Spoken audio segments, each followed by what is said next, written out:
Ready? Waiting on Greg. You ready? Yeah. Get that coffee. I brought y'all a bunch of coffee. I did. I brought hazelnut. I brought regular.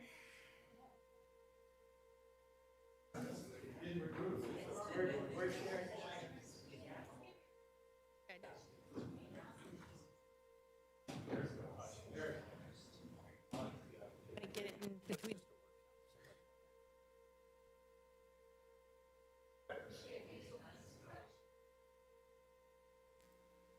Sounds like it.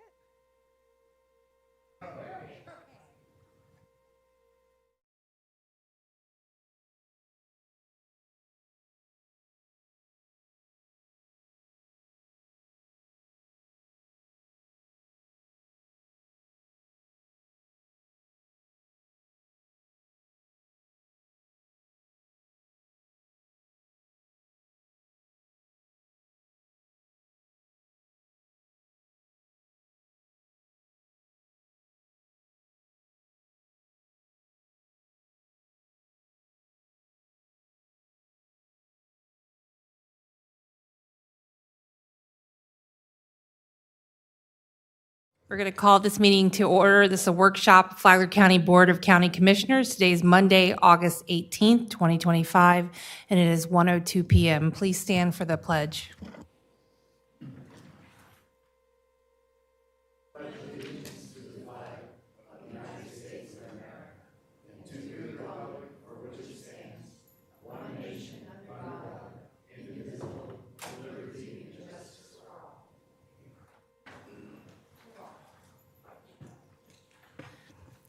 And now we'll take a moment of silence to reflect about our men and women serving us abroad and also our law enforcement and first responders.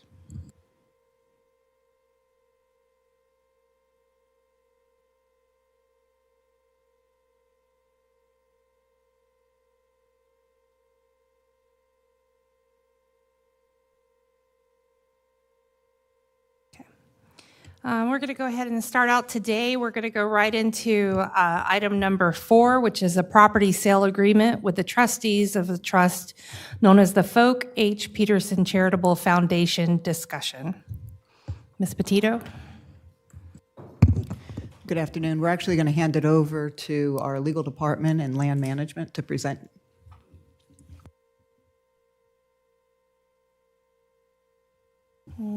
Good afternoon, Ms. Spector. Good afternoon, everyone. I didn't make much of a presentation because we have set forth the important information in the staff report for you, as well as the land management staff report that was attached to our staff report. What we're bringing before you today is the purchase and sale agreement for roughly 3,800 acres, about 5 miles west of Espanola. It is located within the Florida Wildlife Corridor, so this is property that would be purchased with state funds set aside for that purpose.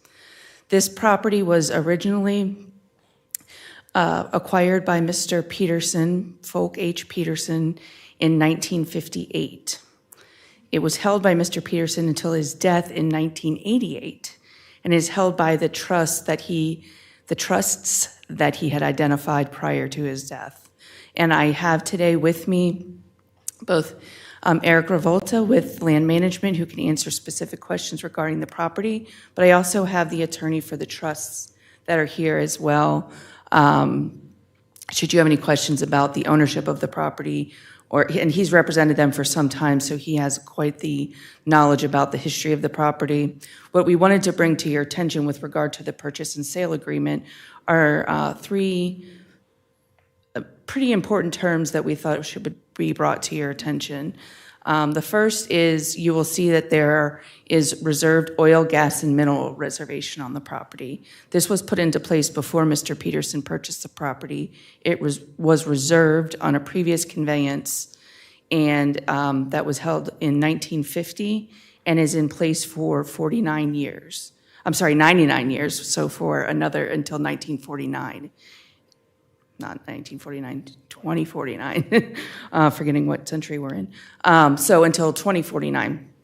So we wanted to bring that to your attention. However, the other important point to note is that there is no legal access to the property at this moment. So it is highly unlikely at the present moment that they would be able to access the property to exercise those rights. At the same time, it makes it difficult for us to do anything, including our survey. So we have been working with the present owner and will be working with our adjacent landowners to secure access to the property prior to the county acquiring the property. The contract has been written so that we can cancel the contract at any time should the county not be able to obtain reasonable access at a price reasonable to the county. So that has been written in there. And then the one additional term to bring to your attention is with regard to the representations and warranties. Because this has been held by a trust for so long, and they would like to be able to distribute the money once it's obtained and not have to hold on to it to deal with any claims afterwards for an extended period of time, they have asked that we limit the representations and warranties that are contained in the contract with regard to ownership and access and things that other items that they don't even have knowledge of, having only held it as trustees.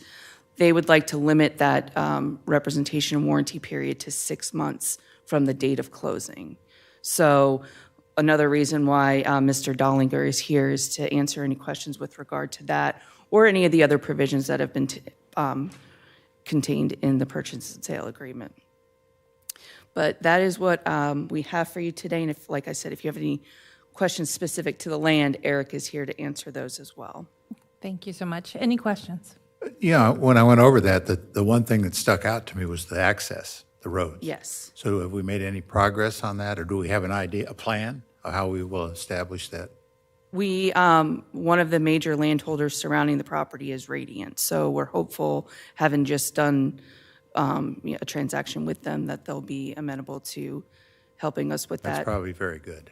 We're hoping so. There's, in addition to that, if we have to cross in a particular place off of Potatoeville Road, there's FPL property that's in between Potatoeville Road and where the Radiant property starts. And Mr. Dollinger has already made progress in making application to FPL for access. The issue, as I understand it at the time, was with regard to the use.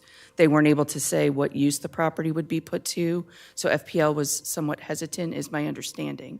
So hopefully, knowing that we'd be keeping it in conservation, they'd be more amenable to working with the county. Thank you. Commissioners, any questions? I sent a couple of emails. I think I got the answers to the questions.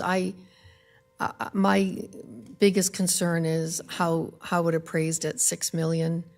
I didn't see a lot of indication that it's buildable, or that it's going to stay in conservation, which would mean that it's either wetlands or close to wetlands.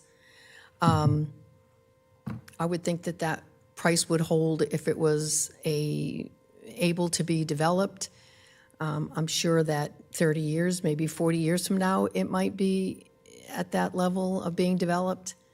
But I sure want that 3,800 acres. So I see this as I'm all for the wildlife corridor. I wanted to make sure that we would be eligible when we make the purchase, that we're doing this in good faith. We're meeting the requirements of the money, and we could then go ahead and ask for more. So if we follow the rules and we get this done, I'm hoping that we can go back and acquire more funds with the development that is obviously going to happen in that area. It does free up some nature places for some of the wildlife to go. I think that's the idea here. I just don't know how high it is. It looks like there is some higher areas than lower areas, not a lot, but I think the majority of my questions have been answered. You know, it's a big bite, but we're blessed to be able to have such a large amount. So those are just comments. I have no actual questions. I just want to ask about that 6-month term that you were talking about. Maybe you could restate that again so I can comprehend why such a short term. And I may have Mr. Dollinger come up and explain. Okay, that's fine. Would you mind? Okay. Appreciate it. Thank you very much. My name is Jeff Dollinger, and I have been representing this trust for quite some time involving this property, so I'm more than happy to answer your question, specifically about the 6 months. So the trustees of this trust is Truist Bank, the Wildlife Federation of South Florida Wildlife Center, which is a nonprofit in Broward in Palm Beach County, and the University of Florida and the University of Miami. And the University of Miami attorney requested, because, as Ms. Spector explained, that the representations and warranties, which are standard in a contract like this has been held by the trustees, and they haven't physically been on the property, and most of the representations involve the property itself. So the attorney for the University of Miami requested that the limitation be 6 months, and as Ms. Spector said, so that at some period of time, the monies can actually be distributed to the beneficiaries, which would be University of Miami, University of Florida, the Wildlife Federation, just those three. Truist does not keep any of the money. They're more the administrative trustee. Understood. And so I have been given, I guess, the power to come and, if in fact 6 months is too short, to discuss that with you to find out what the county would believe is reasonable. Thank you. That was a great explanation. I get it now. Thank you. So I guess my understanding is that we haven't expended the 10 million yet that we received for the state for wildlife corridor funds. It has a deadline, should be coming up on that deadline within this year, right? Correct, January. It's gonna be January. January of 2026. Okay, and after this expenditure, which this property is 100% within the corridor, Correct. and the primary purpose of those funds was literally to set aside wildlife corridor property, so it rises to the level of that. And then I think the other thing is, I mean, access is going to be important. Not that we anticipate ever putting anything there, but access at some point will be important. And I'll forward on to you. I've been dealing with FP&L in Potatoeville right now, so I have a contact with their government affairs, so that might be helpful for you. You know, I don't see anything wrong with this. This is exactly what the state sent down for us to do. This was their initiative with wildlife corridor funds, and this very squarely rises to the level of what we're supposed to be doing. And I think it's only fitting that the Folk Peterson Foundation would be the landowner, because it's specifically set up for to protect animals. His entire trust was set up for that. So that's very nice. So I don't have any issues or any other questions or concerns with this. I was just going to add that we are coordinating with FLDC, and they have pre-screened and approved the project, so they're okay. So the state's moving forward already with it. Yes. Florida So Wildlife. They're aware. Right, yeah. This is exactly what they intended. And I had failed to mention at the beginning, the reason we're presenting this to you is it's on your consent agenda tonight for approval. So I know you've already seen it, but I didn't mention that for the public. So we just want to make sure to answer any questions you had now. Well, I think it's just such a large expense, and just to kind of let the public understand that these funds could only be allocated for such thing, wildlife corridor. It was a very specific statement from the state, so we just wanted to clarify that and let people know. And I think it's clear, I think everybody understands, it cannot be developed ever, No, ever. So This is I'm exactly- correct, right? Ever. Good. this is exactly set aside for animals, period. Yes. Yeah. This is going to be the largest purchase in ESL history. And I think it's going to be adding about 30% additional acreage for us to manage in land management. So this is a good problem for us to have. Yeah, this is a lot of acreage for us, but very good I'm good with it and pleased with it. Is anyone else? And of course, I think you check off all the boxes of concerns. You're going to work for access. And that's probably one of the most important pieces here. And survey, so we haven't had a survey done yet, so we don't really know exactly what the acreage is. It's ballparking. Correct. We need to get, the surveyor has rightfully requested that he have legal access before going on the property for the survey. Yeah, how's So he going to that's- get in there? Right, so Yeah. that's one of the things that we're going to be talking with them about. And you'll see that the purchase price is actually contingent on us verifying that amount. So we will adjust the purchase price if it's anything other than what we believe it to be, which was calculated based on the property appraiser's information for acreage. And we still have funds left over, right, from the state to continue to expend? About $4 million left, okay. So, because this is a workshop, we can just generally discuss ESL. So, Eric, will we have a presentation somewhere in the near future on how the rest of that funding is going, and if you or the group that we hired a few months ago, have you identified? Are you continuously moving towards another prospect? So absolutely, we have, you'll see there's at least another 2 items today for ESL purchases, one being the Peterson track, the other being in addition to or a revision of the priority list for ESL. And so we're adding the Marineland 35. We're bringing it to you for your approval. And I think that parcel alone is going to take a significant amount of money from the ESL fund that's currently around $10 million. If that happens to be through, we also have the Florida Ag Museum property. I think that one is really well positioned to come out of the state funding because it is within the Florida Wildlife Corridor. And we've sort of talked to them about it, and they were actually surprised that property is not in conservation. They were very excited that we could add that piece. So I think we're in pretty good shape of moving things towards using up the funds that we have available in a manner that's really consistent with the goals of the program and the goals of the state when they appropriated the funds. And as far as North Florida Land Trust, they're handling a lot of negotiation, facilitating a lot of the contacts with some of the property owners on the list, as well as just being really extremely helpful to me when it comes to moving those projects forward. So. Great, thank you. All right, any other questions on this? Should we like to go to public comment on each item? All right, we'll go ahead to public comment on this item, number 4, property sale agreement with the trustees of the trust, Folk Peterson. Any public comment? Okay, seeing none. We'll move on to item number 5, legislative priorities, presentation, and discussion.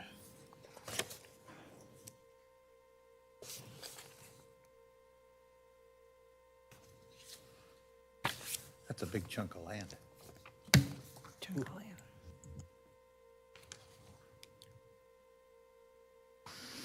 Good afternoon, Ms. Albanese.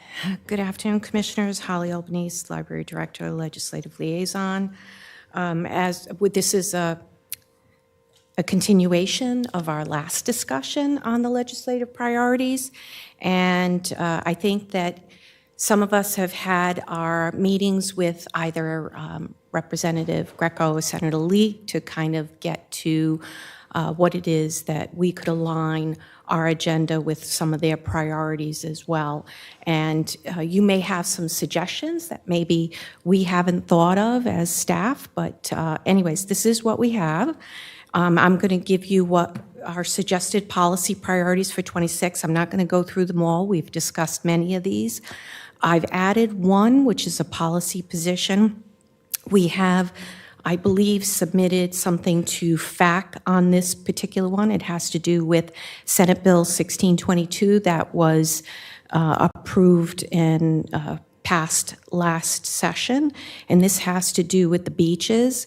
And it was passed to fix, I guess, a bill going back to 2018 that was signed by then Governor Scott. And this bill has to do with customary use of the beaches. And while some of that doesn't apply to us, there is a section of this bill, they kind of added to this bill something about, and I'm going to read a portion of it, why this is getting added at this point. So it has to do with DEP may proceed with beach restoration projects for any area designated by the department as critically eroded. Flagler County is in that list of critically eroded beaches. It says that Florida statutes beach restoration projects conducted pursuant to this section do not require a public easement. That is important to us because we went through for the last, I guess it's Reach 1, we went through a lot of work. I guess it was like 3 years worth trying to get these public easements. And so if we didn't have to get public easements going forward, it might help us in getting the beach renourishment done in a more timely manner. But these projects currently are the only ones that this section applies to are those counties located adjacent to the Gulf of America with at least 3 municipalities and an estimated population of less than 275,000. So it was obviously earmarked specifically for those counties within like the Panhandle area, and they also smaller counties because it's less than 275,000. We'd like them to change the verbiage so that a bill applies to counties adjacent to the Atlantic Ocean, the Gulf of Mexico, or Gulf of America, or the Straits of Florida, and the bays, lagoons, and other tidal reaches thereof. So we'd kind of like to see if they would maybe change it so that all coastal counties that maybe are smaller, that still have 3 municipalities and still have an estimated population of 275,000, would qualify for this sort of exemption where you would not require a public easement. So that is one that I've added, and this was brought to me by our, she called, Ansley. I forget her title, I apologize. Beach management Yeah, so expert? she's the expert, right, on the beach. So she had requested that, so I've brought that forward. That's the only addition, nothing else has changed on the policy priorities. So this is, time if there's any you want removed, added, or are these okay, we can move forward with those policy priorities. I have 2 thoughts. One is, obviously, the Gulf of Mexico now doesn't exist, so if that It's could be Gulf of corrected. America, right. Right, in that. But 2, and this is, just my thoughts. Happy to provide this to FAC, maybe even an email to our representatives, but when we actually meet with them, I'd rather not spend time on these specifically. Maybe SB 180, but they seem to already know the issues. But when we go in there and meet, I really don't want to waste our 15 minutes. I really want to just kind of hit hard on our projects. We need to hand them the sheet. Right. And say, please, watch out for these. Yeah. We need help on or- these. We yeah, need or- help on all these. Or, pre-email this into them or whatever it is, but when we go in, actually Right. not spend too much time here because we lost time the last the one cycle just talking about it, which I think they're very well aware of 180 specifically. Usually when we meet with them, we spend that 15 minutes, because that's really all you do get, is discussing our funding priorities versus the policy priorities. But we do want them to have the information to read, which is part of that unified program. So these will be discussed in that program, and we can give them more information on it that they can read at their leisure and have that. But it's just a matter of whether you want to have all of these on your policy priorities or not. I agree, SB 180 is definitely in major discussion, both on the Small County Coalition and Florida Association of Counties. SB 1622 has not been discussed at this point. I think these are really important, especially for Sam. They are, because, you know, I went over the whole list with him, and there's ones he hadn't even heard of. So these are good. I told him anytime you hear one of these pop up, be aware. Right. It affects us, so. Yes, we need to give it to them. Is there any benefit to put these in some type of chronological order of importance? I know that affordable housing program, a lot of these have come up over and over and over again. Not that they're not important, but I'd like to see us move the 2 policy positions to the top, or at least the one that you just mentioned on the beaches. And I think short-term rentals is going to be a quiet subject this year, so that may drop down. I'd just like to see them prioritized within the priorities. If there's something that we maintain current permissible uses. Again, I think there's some of this that could drop off. Are we looking for space? Are we looking for, is it easier when we go to our legislators? Is it easier to have a shorter list, like it is with the funding side? Not on this. Not on this. Not on this. This is something, and I just encourage Sam, to have that list with you.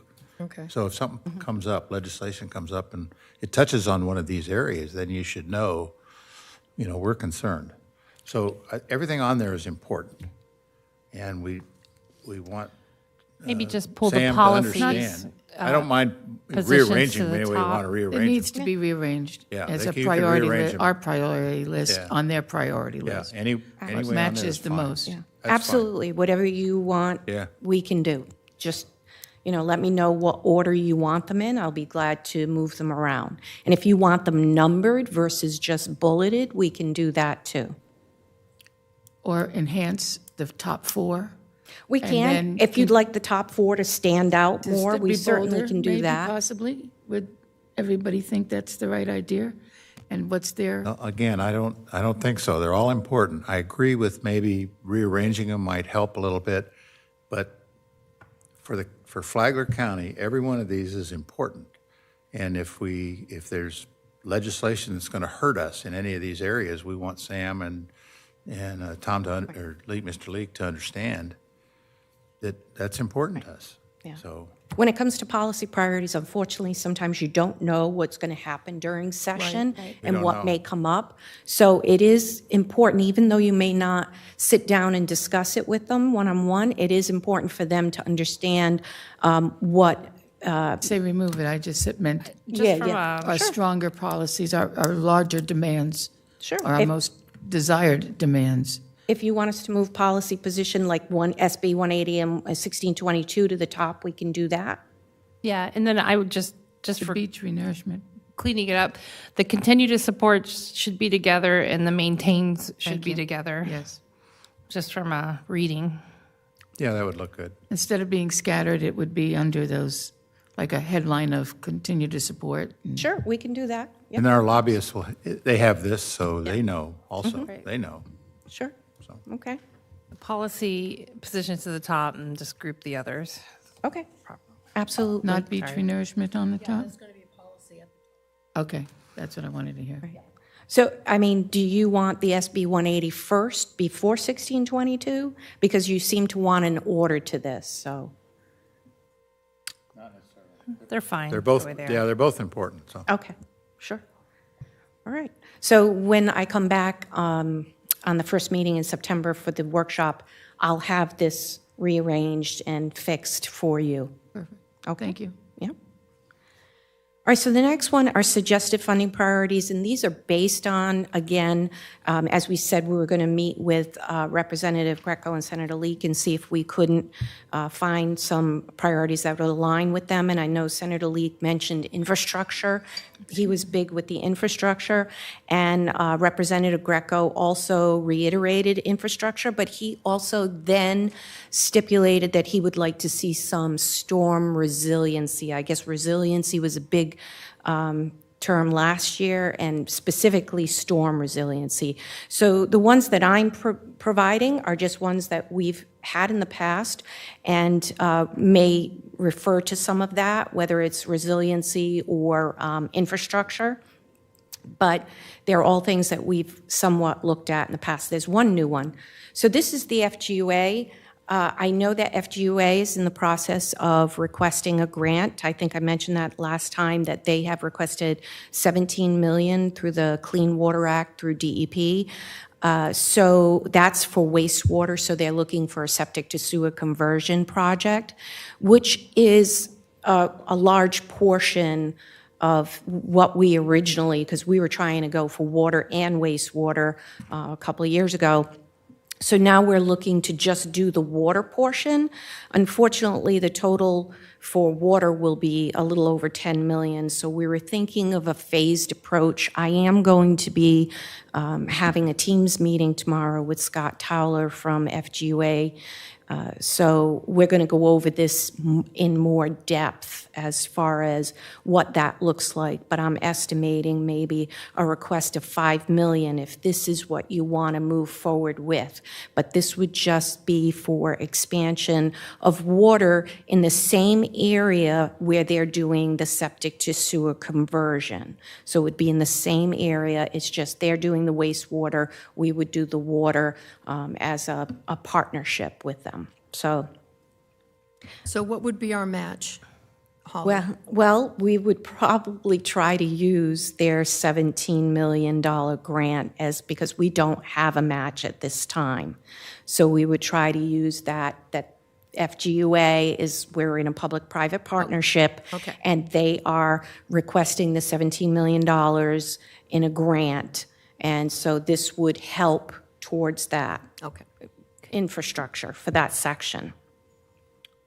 And I do know that Representative Greco seemed very positive about this particular project because of the potential economic development that could come along US 1 in that area, so.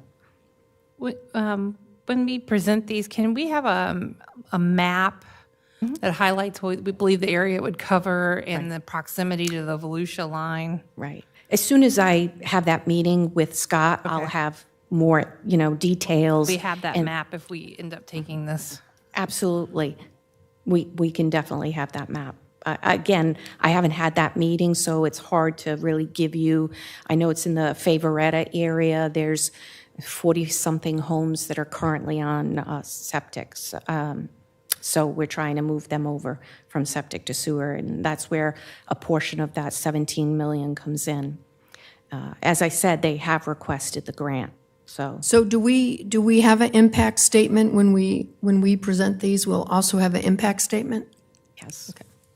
Yeah, I was thinking it'd be nice to be able to say this will bring on, I don't know, I'm just 10,000 acres of Right. ag that could be used as industrial, commercial, or, along the US 1 corridor. Just having like a real number to plug Exactly. in, like we're, Well, it's already zoned commercial. It's already zoned. All we have to do is, we're just giving Get them the water and number of like sewer how there. much commercial we could get online if Yeah. we, And We get prepared. did that when we applied for the grant last year through DEP. We did put in some of that information that I was provided through growth management. But Scott may have some better details. So once I get all of that, we'll be able to put it together. But I agree, we need to show an impact, and it needs to be like a good return on investment. They've got to see a good number. Otherwise, the legislature is going to be, not wanting to fund that kind of amount of money. So we definitely have to show that. But I think this is a good project. We're looking at I think it's from Plantation Bay to the Volusia line is what we're looking at. But a nice map would absolutely help. Okay. Is this something you think you'd like to consider? yes, I always think of this one as the number one project that yeah, I this mean, county needs to. when Greco looked at all of them, he went, this one. Yeah. He did, he went, this one. So, Okay. yeah. I will definitely have better details for the next meeting. Okay. And the phased approach will set us up for a potential 2-year Senator Leak having a lot more say in what's being done, probably. And it's next to his hometown of Ormond Beach. Yes. So I think this is almost a, Very favorable. Yeah. Very, very favorable. and again, if the 5 million needs to come down a little, we'll just do the phase thing, because we can't ask for anything more than 5. They've already told us that. The max is To 5. keep everything yeah, under yeah. 5. And they do want to see that we have our own amount of money, skin in the game for these projects. But doing it as a public-private partnership, my hope is that we could use that grant as the match, because right now we don't have anything at this time. Is that okay for us? Will they know if You they agree have that- that grant before we present this? I don't know, they just submitted it on July 1st, so it could be several months before they hear anything. So we're also probably asking for help from them to push the grant on their end. We would definitely want to do that as well. Could we do a range? Would we want to do a range? If you think it's too much? No, I don't know. Well, she has to still go clear this with FGUA, right? Right, I have to meet with Scott Towler and go through all of this, make sure that we're not working against each other. We need to work in tandem to make sure I'm not duplicating what They're he's doing. doing. I gotcha. And even if, for some reason, in my mind, if he doesn't get the grant this year and say, we did get the legislative money, they're two separate things. One is water, one is wastewater. I don't think it's going to make a difference which comes first, but I definitely will discuss that with him tomorrow. Thank you. All right, so the next one we talked about was the Black Branch North Drainage. Now, neither construction nor design has been done on this one. I got that confirmed with Hamid, our county engineer. And according to this, design would be $710,000 and construction would be $2.6 million. Now, it's my assumption that we would have to pay for that design. That would be our match, would be the $710,000. So we would be looking for $2.6 million on this one. So I think this is very doable. It's well under the $5 million request, and if we are able to pay that design of $710,000, it definitely has that match what they're looking for. So that is another one that we did try last year. We did not get the money, but both Senator Leek and Representative Greco seemed amenable to any infrastructure-type projects, so. Do we have this, have we identified where the 710 would come from yet? No, not at this time. Malacompra, which is the next one, the Malacompra Canal Restoration Project, the design has been funded already, so they've paid for that, and that was funded by ARPA, and it's currently underway with a consultant. The only issue with Malacompra, which was next, is the cost for the construction. The consultant estimated, depending on which design option, was 13 to 23 million. I don't think that that is a feasible project to request. Can it be broken into phases? I think that would be a question for the county engineer. Hamid is here, so maybe he can respond to, because I don't know if that project can be phased.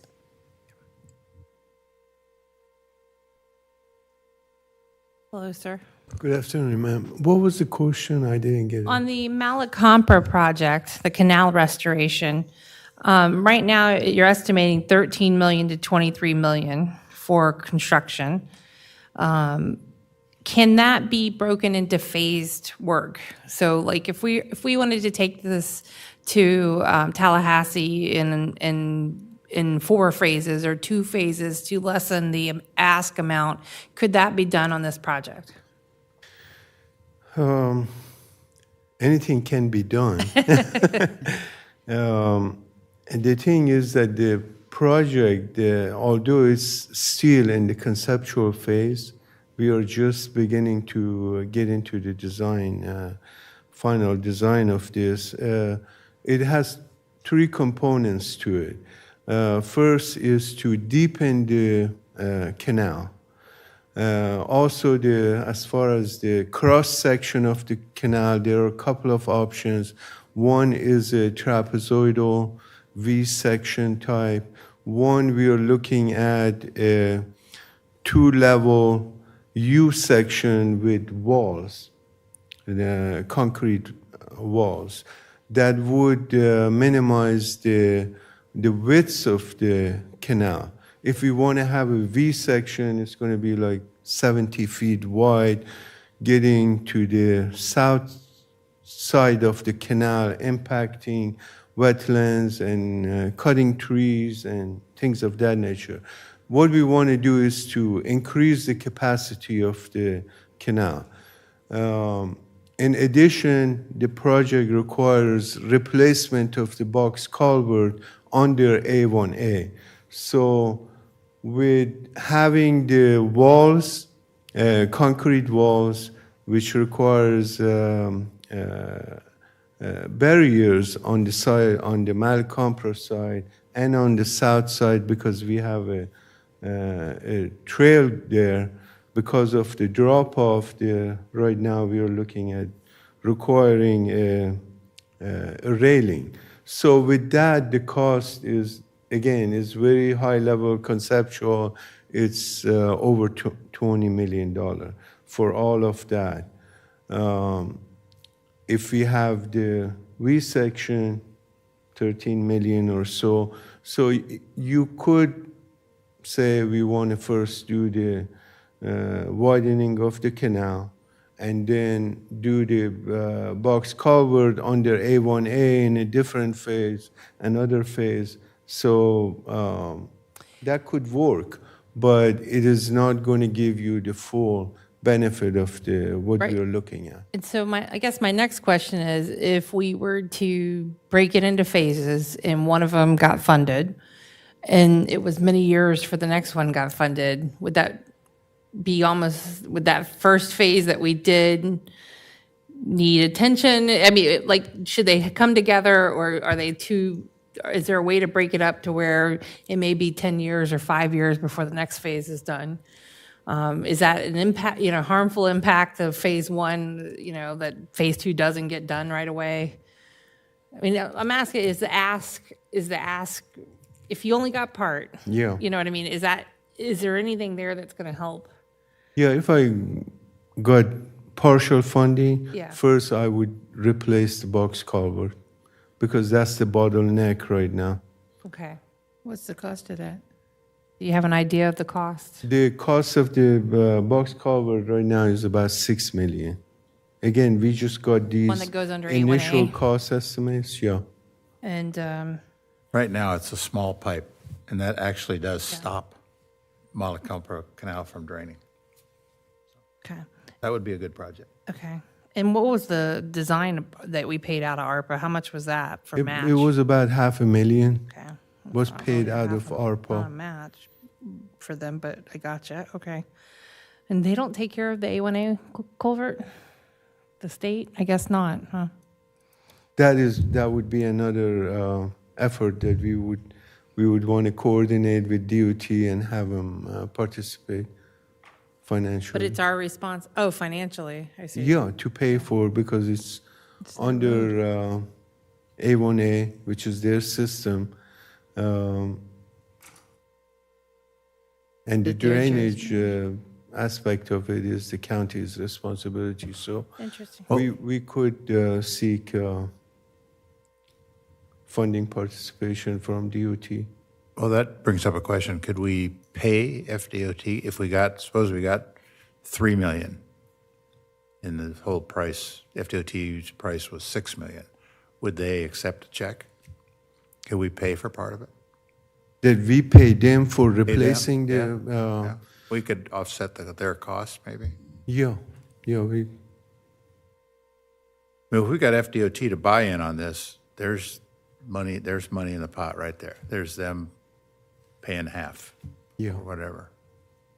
That's something we could kind of hold up and say, well, FDOT is going to pay for part of this and we're going to pay for part of it. Yes, sir. Yeah, it looks like this one probably is a good project, but probably not ready for this go-around. It needs to stay on here, but it needs to be Postponed. Size, phased, yeah, get somebody on board, get FDOT on board if we can.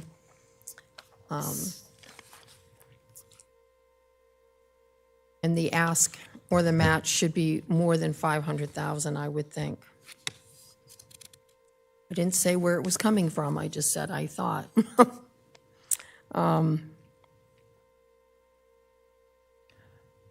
Yeah, previously on this Malacompro, our estimate, construction estimate based on the stormwater master plan study that was done, there the estimate for construction was about 10 million. Now, once we got ETM, Engel & Thames and Miller, as our design consultant involved, they have been working on this for the past 3-4 months. And like I said, we are still in the initial design phase, and we just received the 30% phase concept plans and cost estimates. And for the different options that we are looking at, that is the cost estimates. We haven't really, and we this morning asked a series of questions from them. We still have to go through and verify that and get into the details. But as of now, this is what we have received, 13 to 23 million estimated cost based on the option that we want to move forward with. Okay.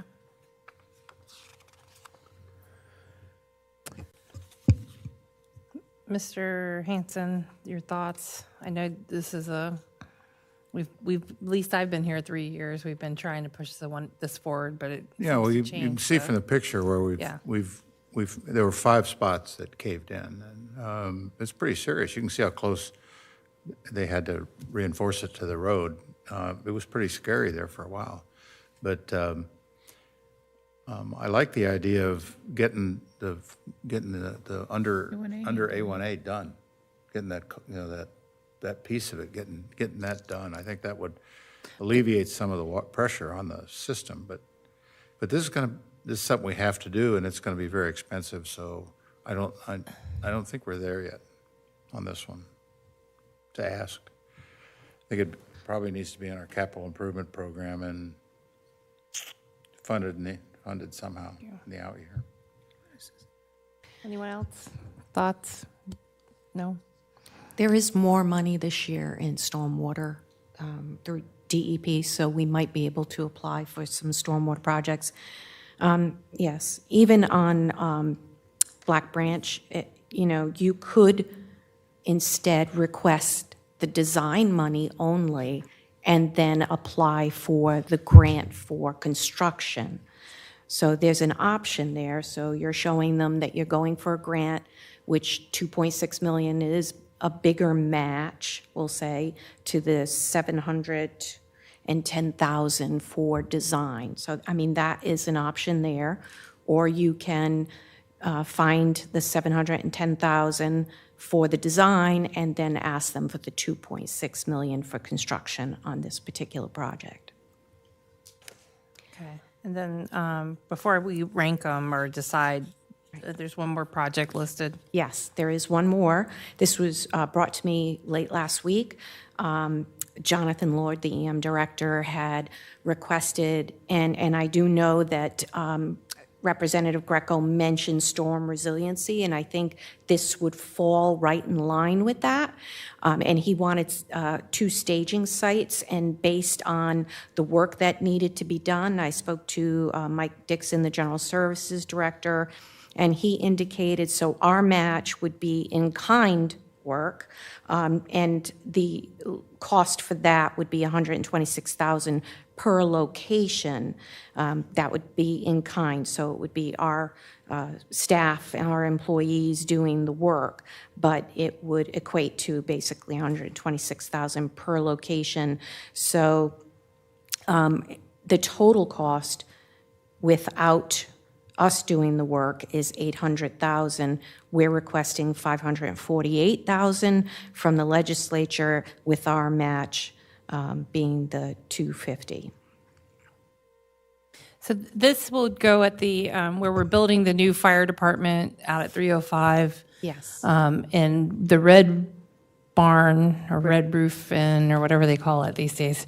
This is where Road and Bridge will move to. Yes, that's correct. So this will be putting a hardened surface area out there for us to be able to park in the emergency post-disaster thing. It's just a staging site, which we had a staging site out there last time, but it was just in the dirt. We did. We used it for, it was a pod, so they could distribute, I guess, water and stuff to the public.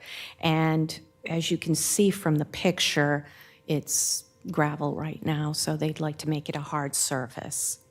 And if you want, Jonathan can come up and speak to more about this particular project.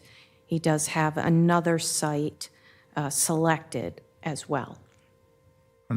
As I understood it, one of the biggest issues was the shower restroom. That's a big machine, big vehicle. Yeah, And, they did we don't have one that. at Hidden Trails last year, but I don't think that's the location you want to do. Go ahead. Good afternoon, Jonathan Lord, Emergency Management Director. Yeah, so the primary site would be at the Red Barn 305, 100, whatever we call that site, would be to pave and create a parking area and pave roadway in one entrance and pave roadway out the other entrance behind the Red Barn and back around. The second site doesn't really have a name, but the county owns a triangle of property just west of Cody's Corner, where we have one of our antenna tower sites. But the antenna tower only takes a tiny portion of that property. So we would come off that corner, that same little road there, do the same kind of thing there, and come back out to, that's 30, what road is that at Cody's Corner? 304. 304. So it's right off of 304. It's within a minute of State Road 11. So both of these sites are both within a second or a minute of two state roads as well. So it makes it very easy to access those off of main state roads. And the reason they're both on the west side of the county, because we have plenty of paved areas on the eastern side of the county. But when we tried after Milton, we looked to try to do something at Hall Creek and that agricultural part of the community. Unfortunately, we own no land at Hall Creek Community Center other than the community center itself. So that didn't work out really, really well. We ended up putting something on US 1 behind the volunteer fire station, but even that is muddy behind the volunteer fire station at the circle there. So these were two sites that the county already owns the land. General Services would do, as Holly mentioned, General Services would do the surveying and some of the site prep, and that would be our match. And then the actual paving and the elevating of it would be through the grant, through a contractor.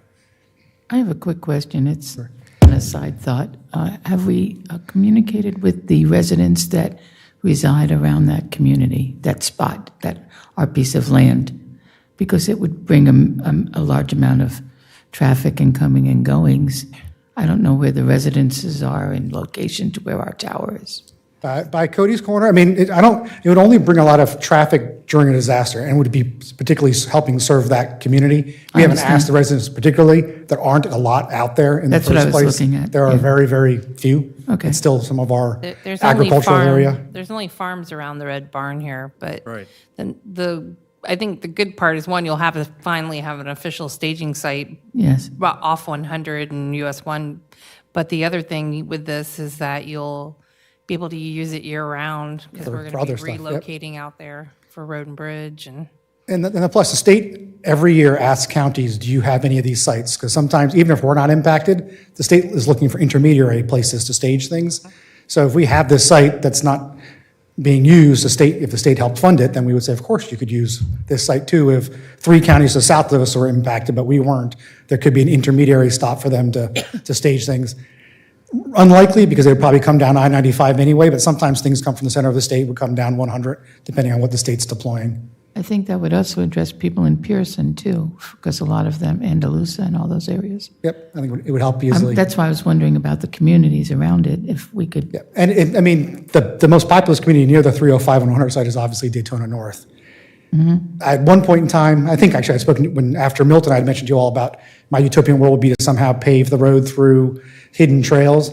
But we looked at that. Even doing that, it's so limited, and that really is right in the middle of a community. And there's only so much we can do at that hidden trails park site. This provides us a much bigger piece of land that we could use other ways in the future to go on, even make it bigger. Have multiple uses. Yeah. Great. Well, and then at least we'd be able to say we have a match that technically, And that helps too. right? But, And it's a reasonable amount of money. right?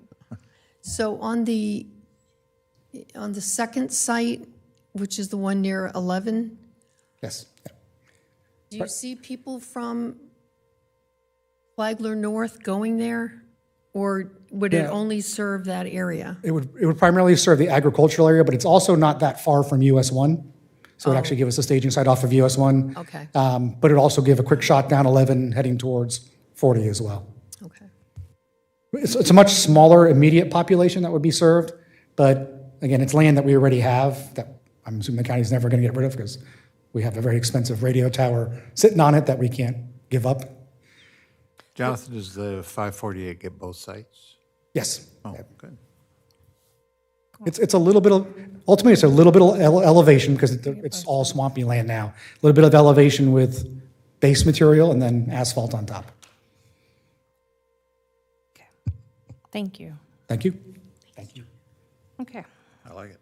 So those are the projects that we have, and if you have any questions, if you want to make some decisions today so that I can just hone in on those particular items and bring back better information for the next meeting, that would be helpful. Okay. We can go through each item and maybe discuss it. First is at the FGUA. We don't, just to recap, we don't have an actual match for this. However, we were considering this public partnership, $17 million grant, which we won't know at the time whether or not they're going to get it. So it's an all or nothing. Hopefully, we're going to have to ask Senator Leek, maybe to write a letter of support for the grant. Yes. And we'll just have to do our very best job at explaining the impact this has for the county. And I think we'll have to say what we would use the money for, and I think we have to design it, right? First, so if we got some money, we could do the design work. Yeah. Yeah. Well, the 5 million would probably cover a portion of the design. Remember, this is phased. So you're not doing the whole thing in 1 year. So that would include design as well. Yeah. Okay. But we've typically included this in the past because we just have always seen this project as the only way to bring industrial. So this is just a different approach at it because our ask before was very large and almost unattainable.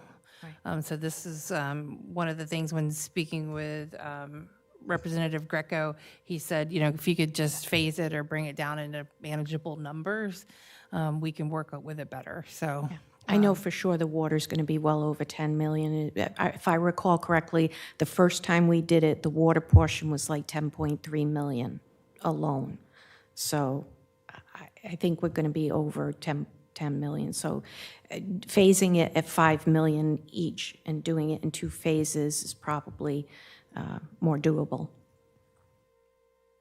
So is there consensus to leave this one on as an ask this year? Yeah, I think so. Yes. Ms. Richardson, yes. Okay, number 2, construction of the Black Branch North Drainage System to support and protect Old Hall Creek Road. This is near the State Guard training facility. We have asked for this in the past and not received. Last year was our first ask, I believe. Yes, we did. In the previous year, after we didn't get the money, Speaker Renner at the time had requested that we apply for a grant, and he would support it. We did apply for the grant, but we didn't receive the grant either. So we put it back on the legislative agenda for this past session, but we didn't get the money for that at that time. At the same amount, 2.6? It was 3.3. That included design. So we So did now we're design gonna and do the design construction. and- So now, I mean, you have a choice. You can maybe request design only and maybe submit a grant request for the 2.6, or you can say you're going to come up with the 700,000 for the design and request the 2.6. But we have to show something as a match. Haven't we already done the road? Didn't we repave the road? We did. There is some of So, that. And I and there's- used that the last time as the match. There's your money in the, I don't recall off the top of my head how much it was, but I did use that Yeah. as the match the last time, all that road work that was done. yeah. We used that in the ask last year. So we could, fundamentally, we could ask again and use it again and discuss greater importance. We need to really talk to them, because that was one of the takeaways from Mr. Greco, was that if we could tie it to a state program or state need, it had a greater impact on him funding it. And so I think we need to really talk about very specifically the Florida State Guard facility. I don't know, Yeah, I that's wasn't the on that hook. trip. That's but the hook. But That's the also, this is an important road for emergencies, during emergencies. Right, So because this is the interconnect between, what, 11 and? 11, yeah. Yeah. So I think that if we talk about it from those two perspectives, the Florida State Guard and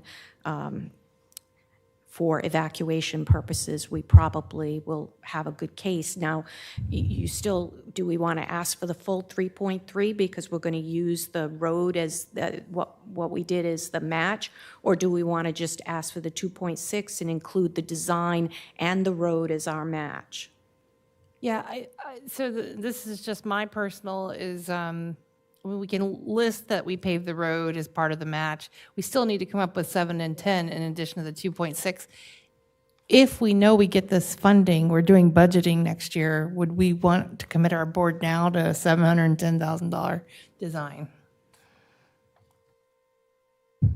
for that?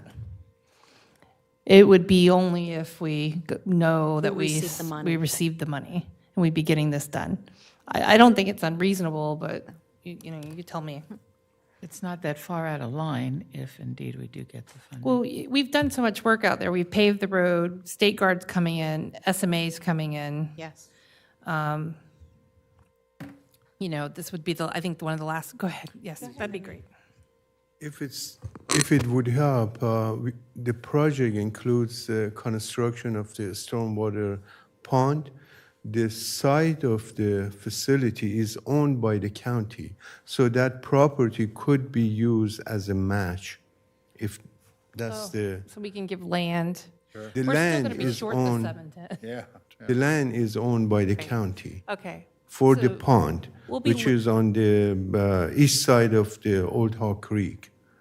So So we'll be listing that and the road paving. Still doesn't solve our $710,000.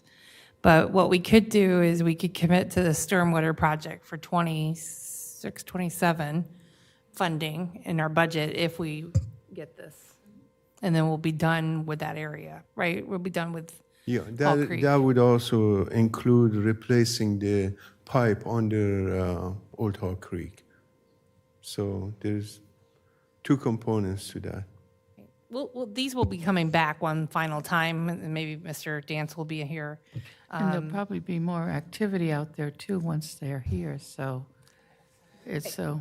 There'll be more detail after this Right. discussion today, but I Okay. will be bringing it back. Right. So I think at it'd the be more first like, meeting in we'll have a September. final discussion about the design being discussed to be funded Right, in the next budget, should we know that we receive this funding. sure, And the matches can be the pond, land, and the paving, right, and our design. absolutely. Okay. Okay. And then the How next one close is, can I just ask? Sure. How close is this to that proposed Hawk Creek development? It's right in front of it. Yeah, I thought so. close.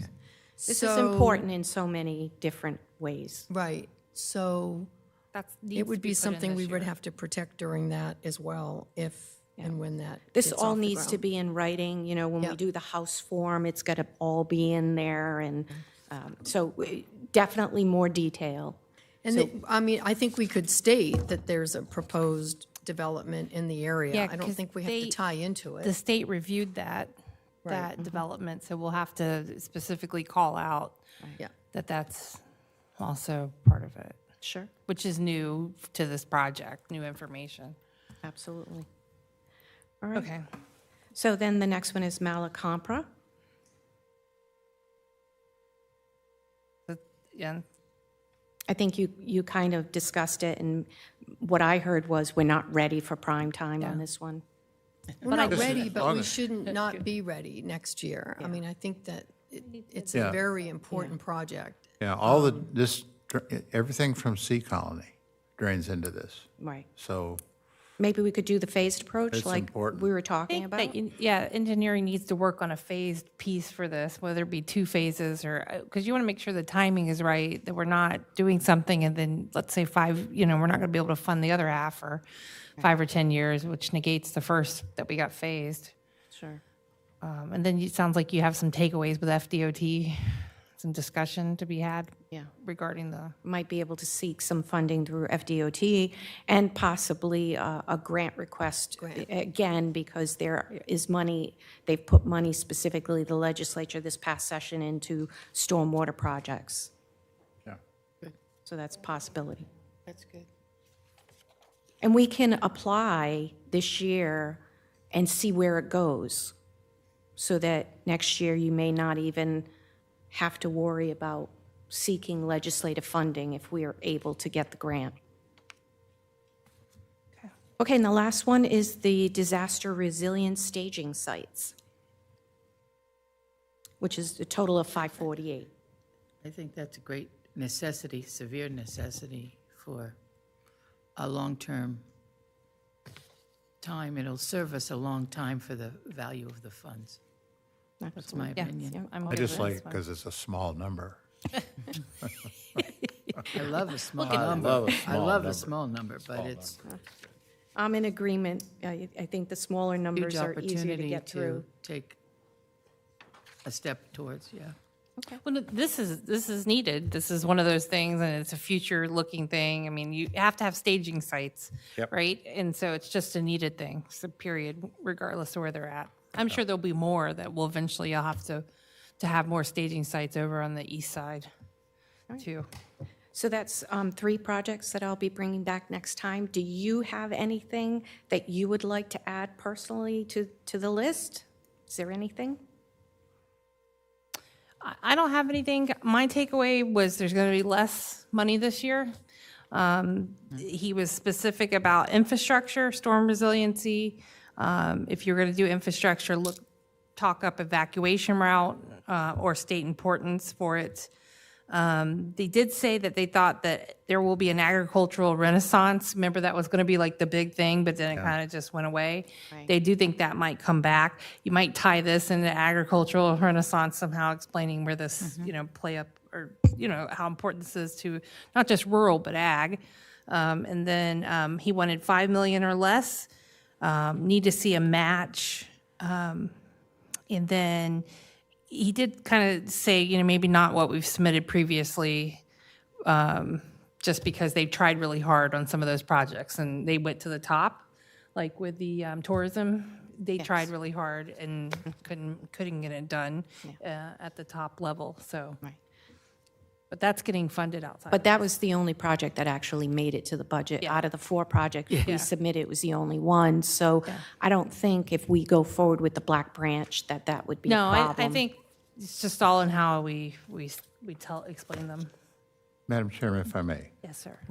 I have one ad that's just language, okay?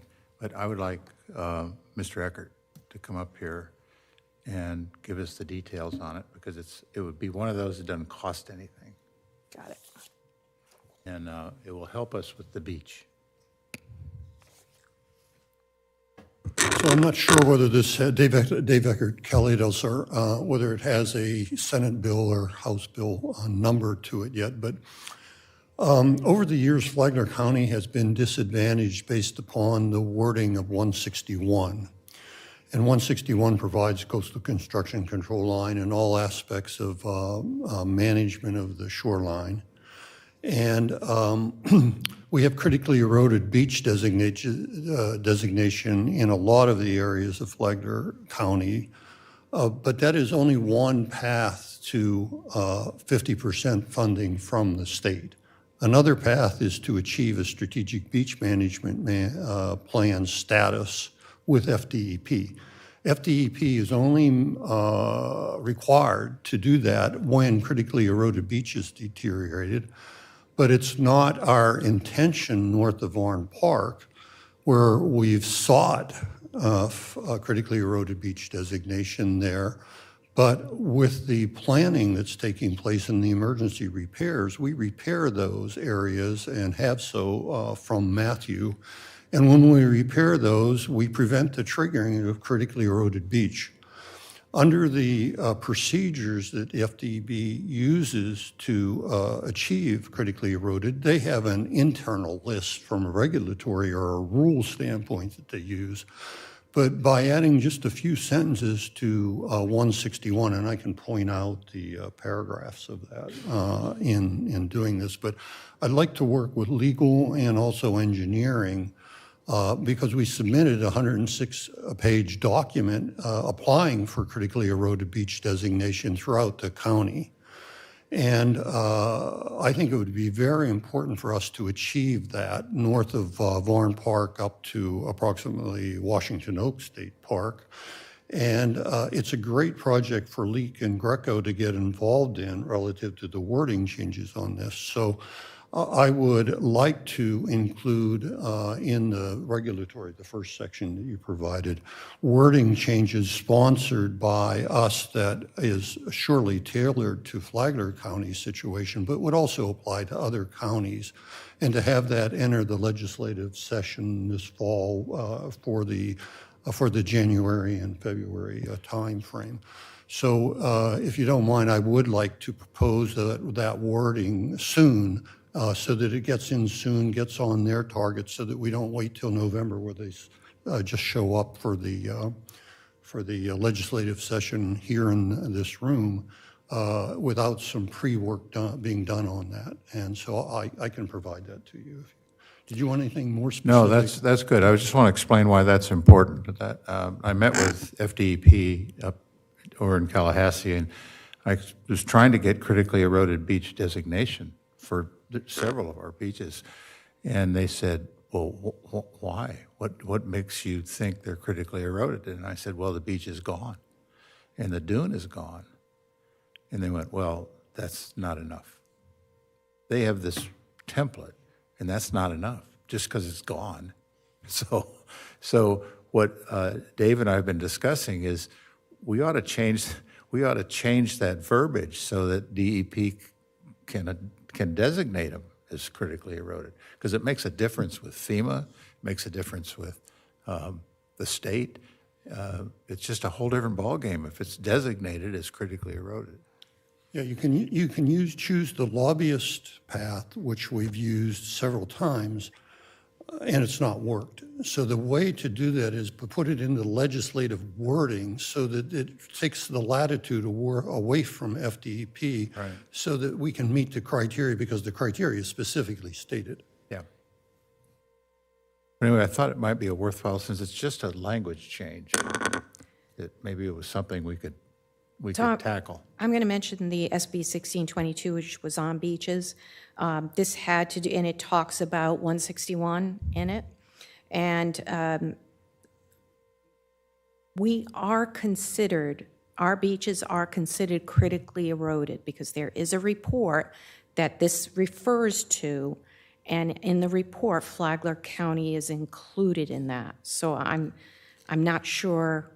This is confusing to me. So we'll have to work together on this and make sure that we've got all the right information. Yeah. Dave, did you comment on that? Sorry. After Ian and Nicole, we were rated after that as critically eroded. That critically eroded condition was done in specific designations. If there is something in that wording that I haven't seen, and I apologize for that, so that we had temporary critically eroded, but then we repaired after Ian and Nicole. And after Ian and Nicole being repaired, then the condition is temporary. And if we're going to maintain all these areas going forward with the county taking over the unincorporated for sure, and maybe the whole length, we want to make sure that we don't drop in and out of critically eroded and that we're responsible for the strategic beach management program being accepted on a perpetual basis. This one, just so you know, in this particular bill, it says restoration projects for any area designated by the department as critically eroded in the critically eroded beaches in Florida report dated August 2024. That was last year, and we are in there as of last year. So as far as I know, our beaches are considered at this point critically eroded. But definitely, we need to do let's some look more at that. research Yep. into that and look at that 161. And definitely, if that needs some changes, we'll add that if that's what the board would like. So it's Senate Bill 161. No, it's Senate Bill 1622. The Florida statute is 161.141. I'm sorry.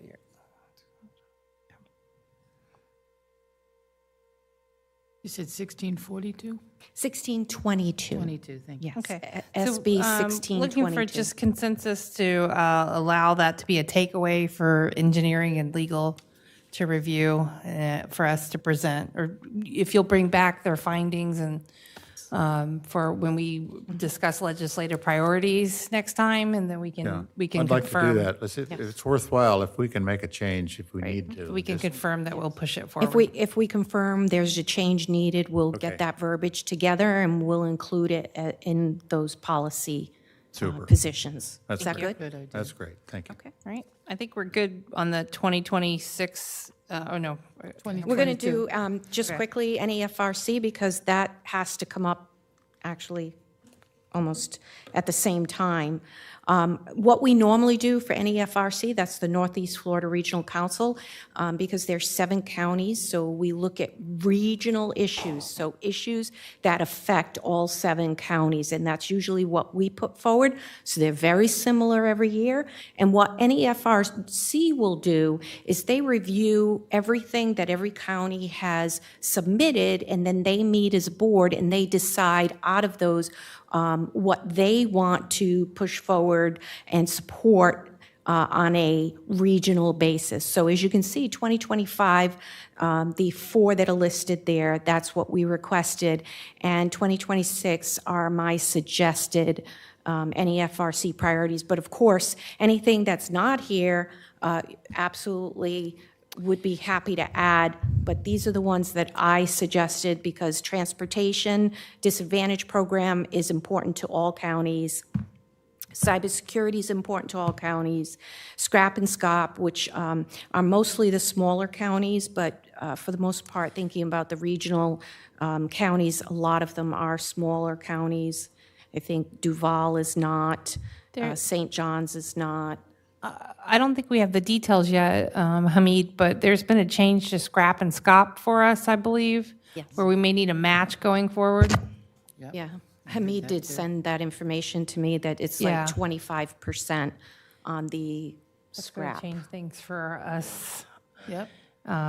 Yeah, I don't know if there's anything here you think that we can lobby about for scrap and SCOP, but apparently we're going to need a match going forward. That's correct. Before the Flagler County was part of the so-called red eye, for the economic development considered disadvantage and getting assistance. So we were exempt for that 25% match that the SCOP program requires. And right now for our County Road 205, that state is providing the bulk of 100%. that project funding. They are looking into and saying that we need to provide that 25% match. So this is going to be a continuous issue for us as far as What changed? funding. What changed there? Is it just due to our size, or is it a new change at the legislative level or the program level? Yeah, basically right now Flagler County is not showing on that list. So we've lost sort of our scrap and scop. We haven't lost we are still qualifying for both SCOP and SCROP. The SCROP, they can waive and be exempt for the match. On the SCOP side program, they are insisting on getting for the Yes. county providing the 25%. Okay, and so that's going to impact possibly 205, which we're slated to start paving, I think, right about now. But Yeah. that's close to a $3 million project? Yeah, that is, right now we are working on bringing that item to you. The design is done, and we are working with DOT on the, But they want 20, we think they're going to ask for 25% suddenly. yeah. And we were really supposed to be paving that starting next week, somewhere in there. Now it's held up, I think, Yeah, right? we think we're going to make it work. Right now, they are looking into, they went to central office based on a conversation, because still the city of Benel qualifies for that, Oh, that's good. yeah. And those And properties. part of 205, we brought to their attention that portion of the road is Those in the farms city have of been- Benel, so they went to Tallahassee and looking into getting direction.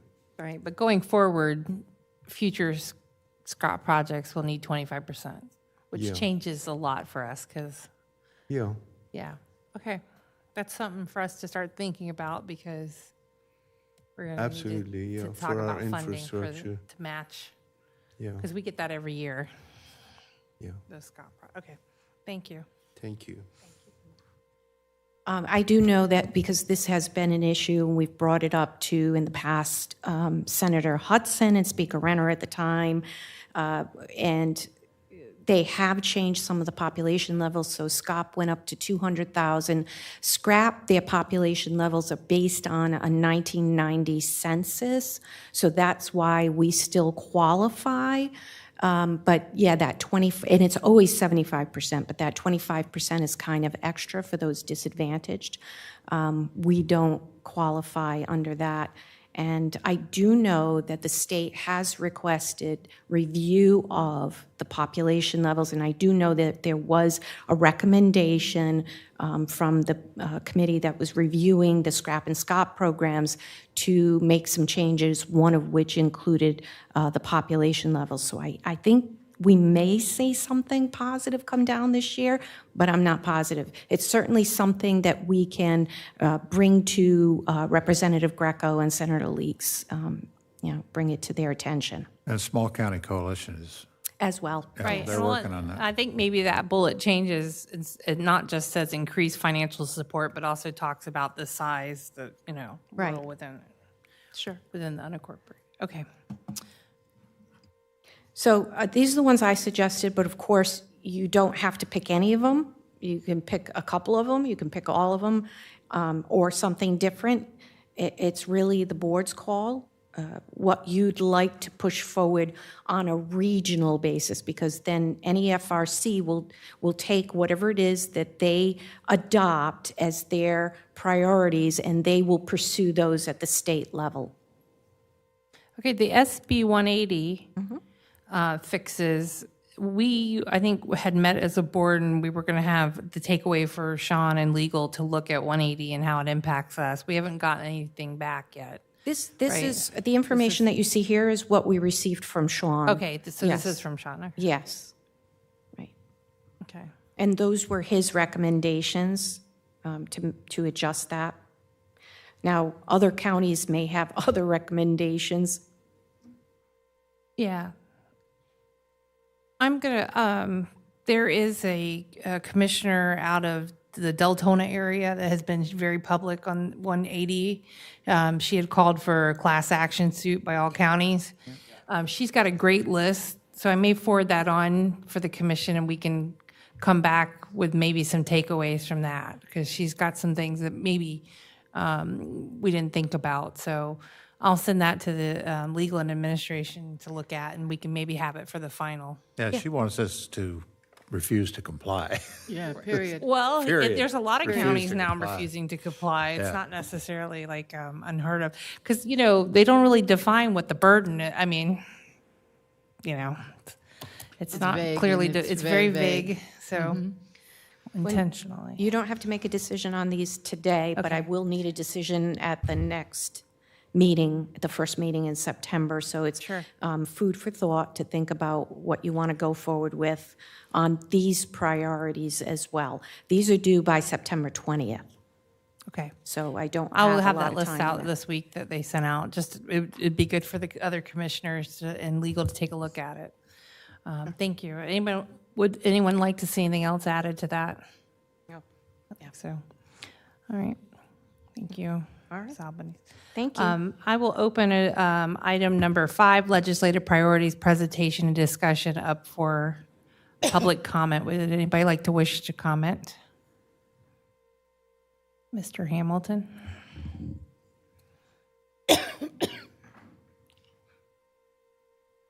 Good afternoon, Commissioners. Richard Hamilton, resident of the Hammock. I took most of last month off traveling up to Alaska and Vancouver and left you alone without my little nagging, helpful comments. But I'm back. On the legislative priorities, I have nothing to say how you go about dealing with your legislature.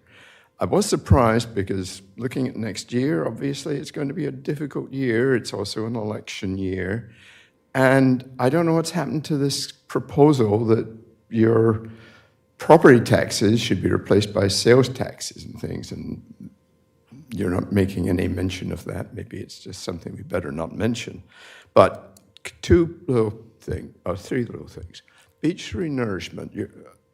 It's obviously important to us that we continue to have state and federal funding for the beach renourishment.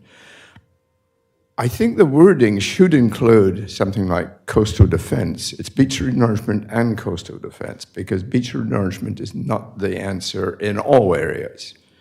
We know it's necessary, but the seawalls that the FDOT chose to put in, we know there's from Steve Davis's impassioned plea 2 weeks ago that there are still some gaps in our seawall defense in the Beverly Beach area amongst his neighbors. And beach renourishment is helpful to protect that, but there's areas. So I think the wording just beach renourishment misses out that we want support not just with beach renourishment, but also with other forms of coastal defense. And that may be that Holly is going to incorporate that in the wording in the SB 122 and take up Mr. Eckert's comments. I should comment that it's really impressive how much Holly has a grasp on this area. I think she's a tremendous asset to the county. I noticed you had a comment about maintained current permissible uses of tourist development tax. I don't know we have a discussion this evening about our own use of the tax, but I wasn't aware was there some threat to what it can be used for? I hadn't heard about that, but obviously we want to keep it. Then the final thing I just wanted, it's good that you've also narrowed the list of priorities. You had that discussion 2 weeks ago. I'm wondering whether you might have a little appendix, obviously not part of your 15-minute, but of some little projects that perhaps a state legislator might like to pick up on and proceed forward. Because I know at the end of the day, they always want to come back, particularly if it's an election year, to come and say, we did this for you, we did that for you. And sometimes it's not just the big things, but I know there's stuff in your capital improvement program that perhaps one or two of those in a little appendix saying, perhaps you'd like to promote that too. And do the Run DeSantis YMCA or something that's on your current list of ones. Not a big thing, but just a little thing that people could pick up on and run with. That's all I had to say. Thank you. Thank you, sir. Anyone else on this discussion? Seeing none, we will move to number 6, fiscal year 26 through 2030, our 5-year capital improvement plan discussion.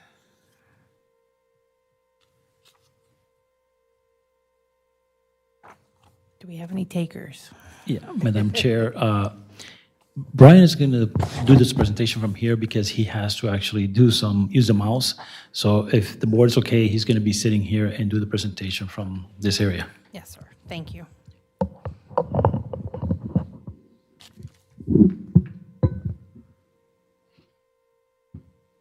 All right, Brian Egginger, Financial Services. So first, I was just going to go through the document itself, since this is the first time some of you guys are seeing the 5-year CIP. So we have columns for each of the 5 years. Then within the document, we have different sections. So first up, we have the capital preservation. Thank you. Capital preservation section. Then we have continued. Then we have new construction projects, technology projects. Then we have other funds, not the general fund, that we display here as well. Then we go to projects that are pending grant awards. So these are things that could be already scheduled on, say, FDOT's 5-year work plan, but it's not in this current year's allotment of money. Then we have the engineering work program, the things that have been submitted to FDOT that haven't gotten onto their 5-year plan yet. Then we have our unfunded new construction and preservation lists. So these are generally the larger dollar amount projects that we haven't funded yet. And then the last page is, this is a summary of what we have in the FY26 CIP. So then, any questions on just the formatting and? Yeah, if you're going to give us a handout, please include the whole thing. We don't have the priority and we don't have the totals. Oh, really? Okay. When you made the copies, we cut off the left column and you cut off the right column. So it makes this kind of a useless document for us. Okay, so You don't have the back? It's on the back. If you turn it over, it's on the back. Well, yeah, one page. The main pages of it, the totals are gone and the priorities are yeah, gone. your columns are gone. They're Some gone. of it. Okay. I don't see what, maybe you got different ones than I do.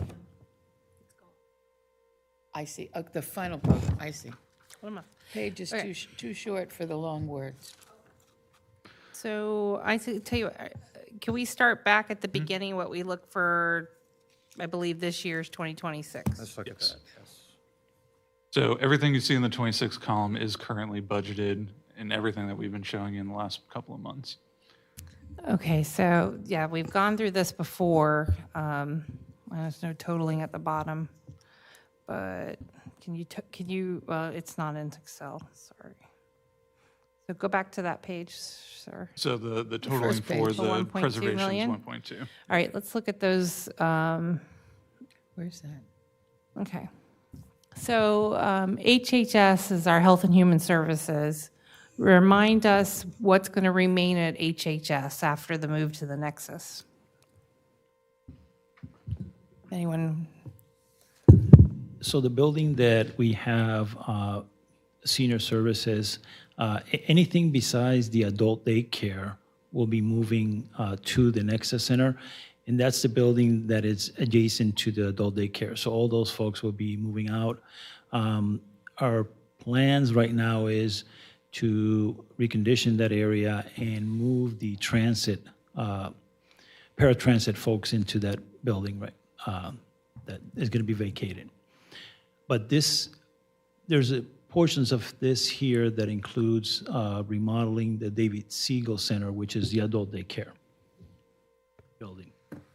Okay, so you have the repaving of the parking lot, the David Siegel Center, a paint refresh. It's got a 2-year span, so it's $279,000 over 26 and 27. The Siegel Center is where the adult daycare currently resides, correct? That is correct, yes. Okay. So we're looking at about $354,000 and doing that. With the parking lot and the painting, what is the problem severity of these projects? Is it just parking nice lot- to have, or is this came out of the commissioners asking, I think maybe previously? Well, the painting might have come from the visit of the newly elected Facility. commissioners. The conditions are not, the building is not in very good condition in some areas. But the parking lot piece is that we've had some routes in some areas where the parking lot has uneven areas, and we have seniors going into that building, so we've had to put cones to prevent a fall and potentially lawsuit. So parking's in what we think is severe Yeah, necessity. safety related for the parking, yeah. We, as it stands currently, most likely won't be operating the adult daycare facility Correct. there. Well, I haven't given up on that yet. I think we it's something we have- should do.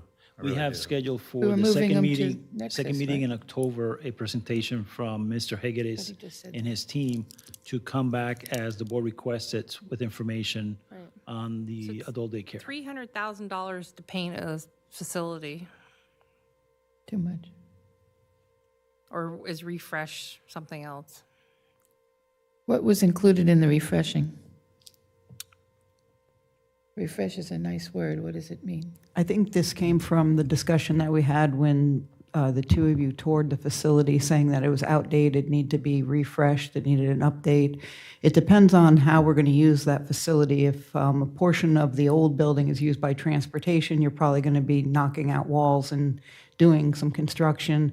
If we're looking at the David Siegel Center, it's very choppy. The thought was if we were to move IT into that building, if the daycare were to go away, you're going to have some additional renovations to that building. So But that's not going to necessarily be at 2026, is it?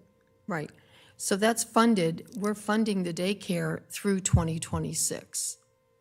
we have funded the daycare through the budget 2026. We have it coming back for presentation to the board sometime in October.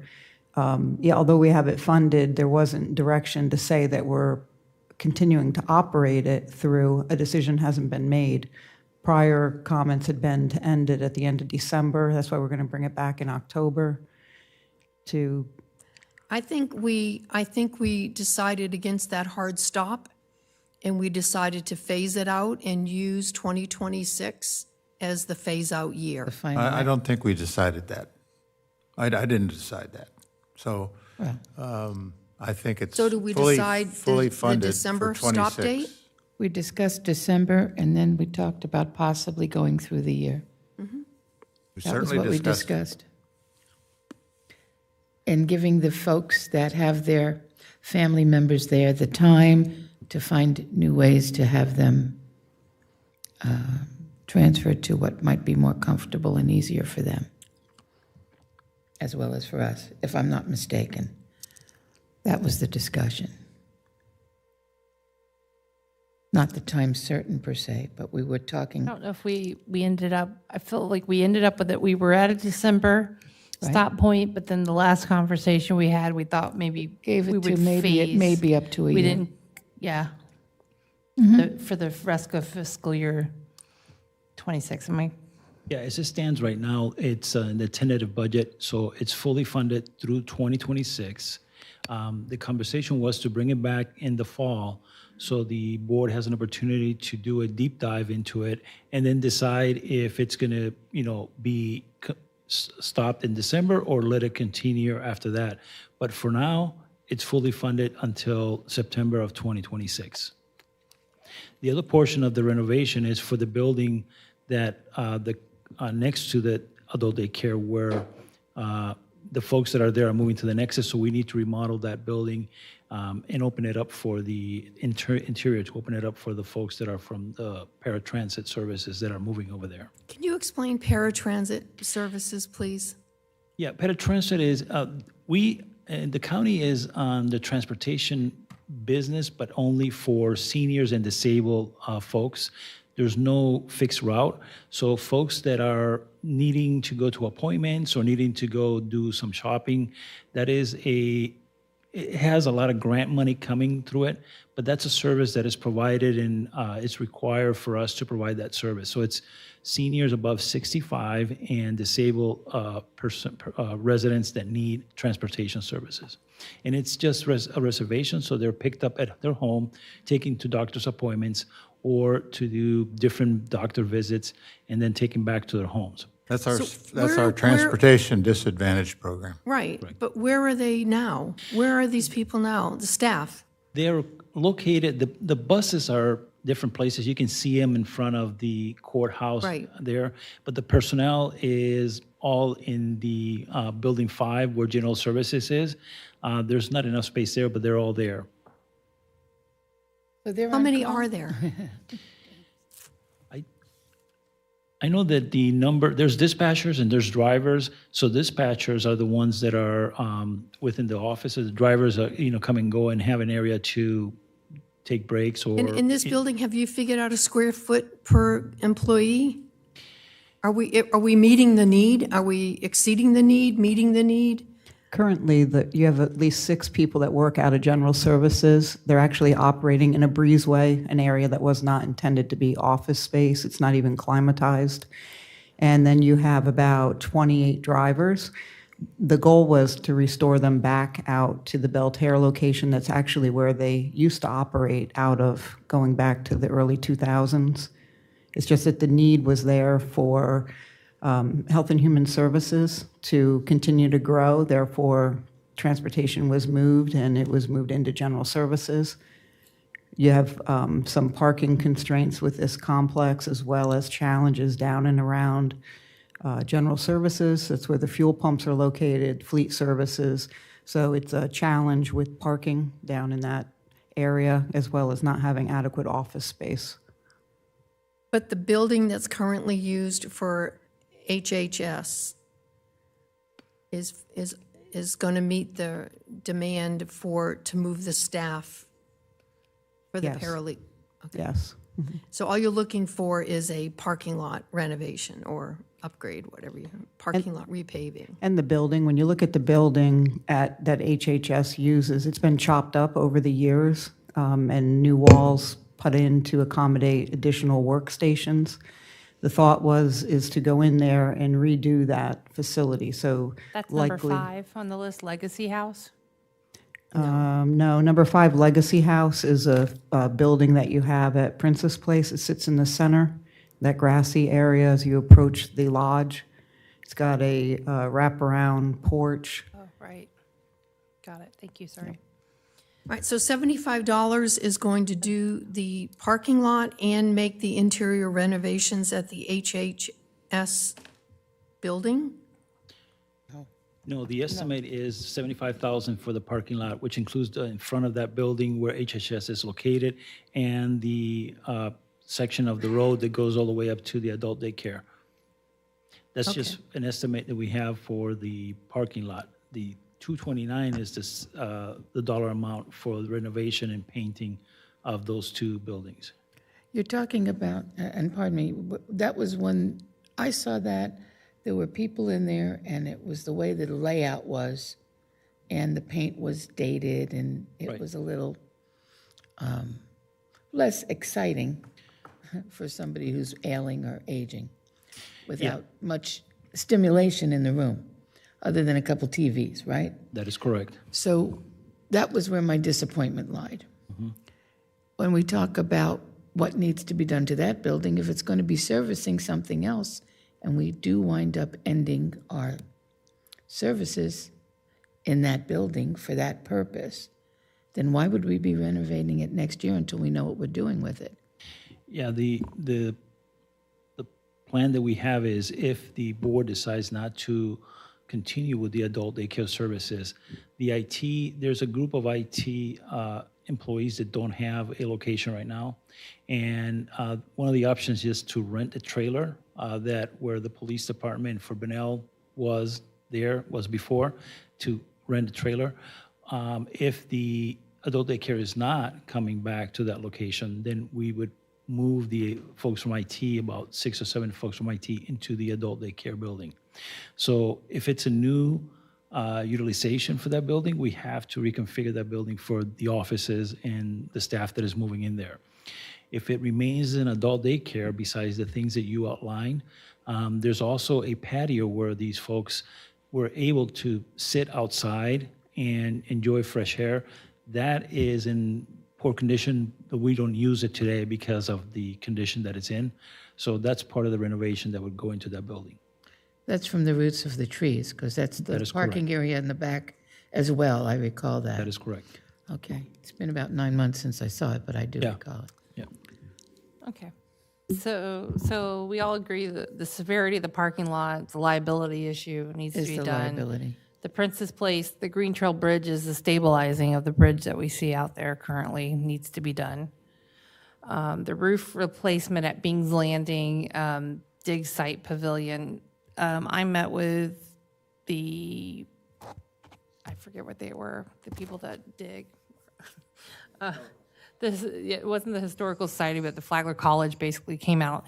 That site is a historical site, and I don't know if anyone's been there, but apparently the way the water runs off of it right now is damaging the historical importance of it. So that's to replace that. So the Legacy House, the HHS David Siegel Center, we're going to earmark those funds, but based on the conversation of whether or not we do an adult daycare center there versus moving IT into it. Right. To remod for that. So they're going to be earmarked but held to the side till we have that discussion. Either way, IT has to find a home. It could come down to renting a trailer versus putting them there, depending on what we do with the program.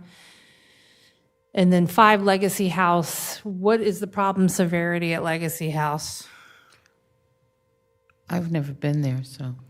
What's the issue? You have a building that needs a new roof. The way the roof is structured, you really don't have an overhang. You don't have an eave or a soffit. So it's a challenge when you look at how that roof is constructed. So the thought was to go back there and redo that roofing system.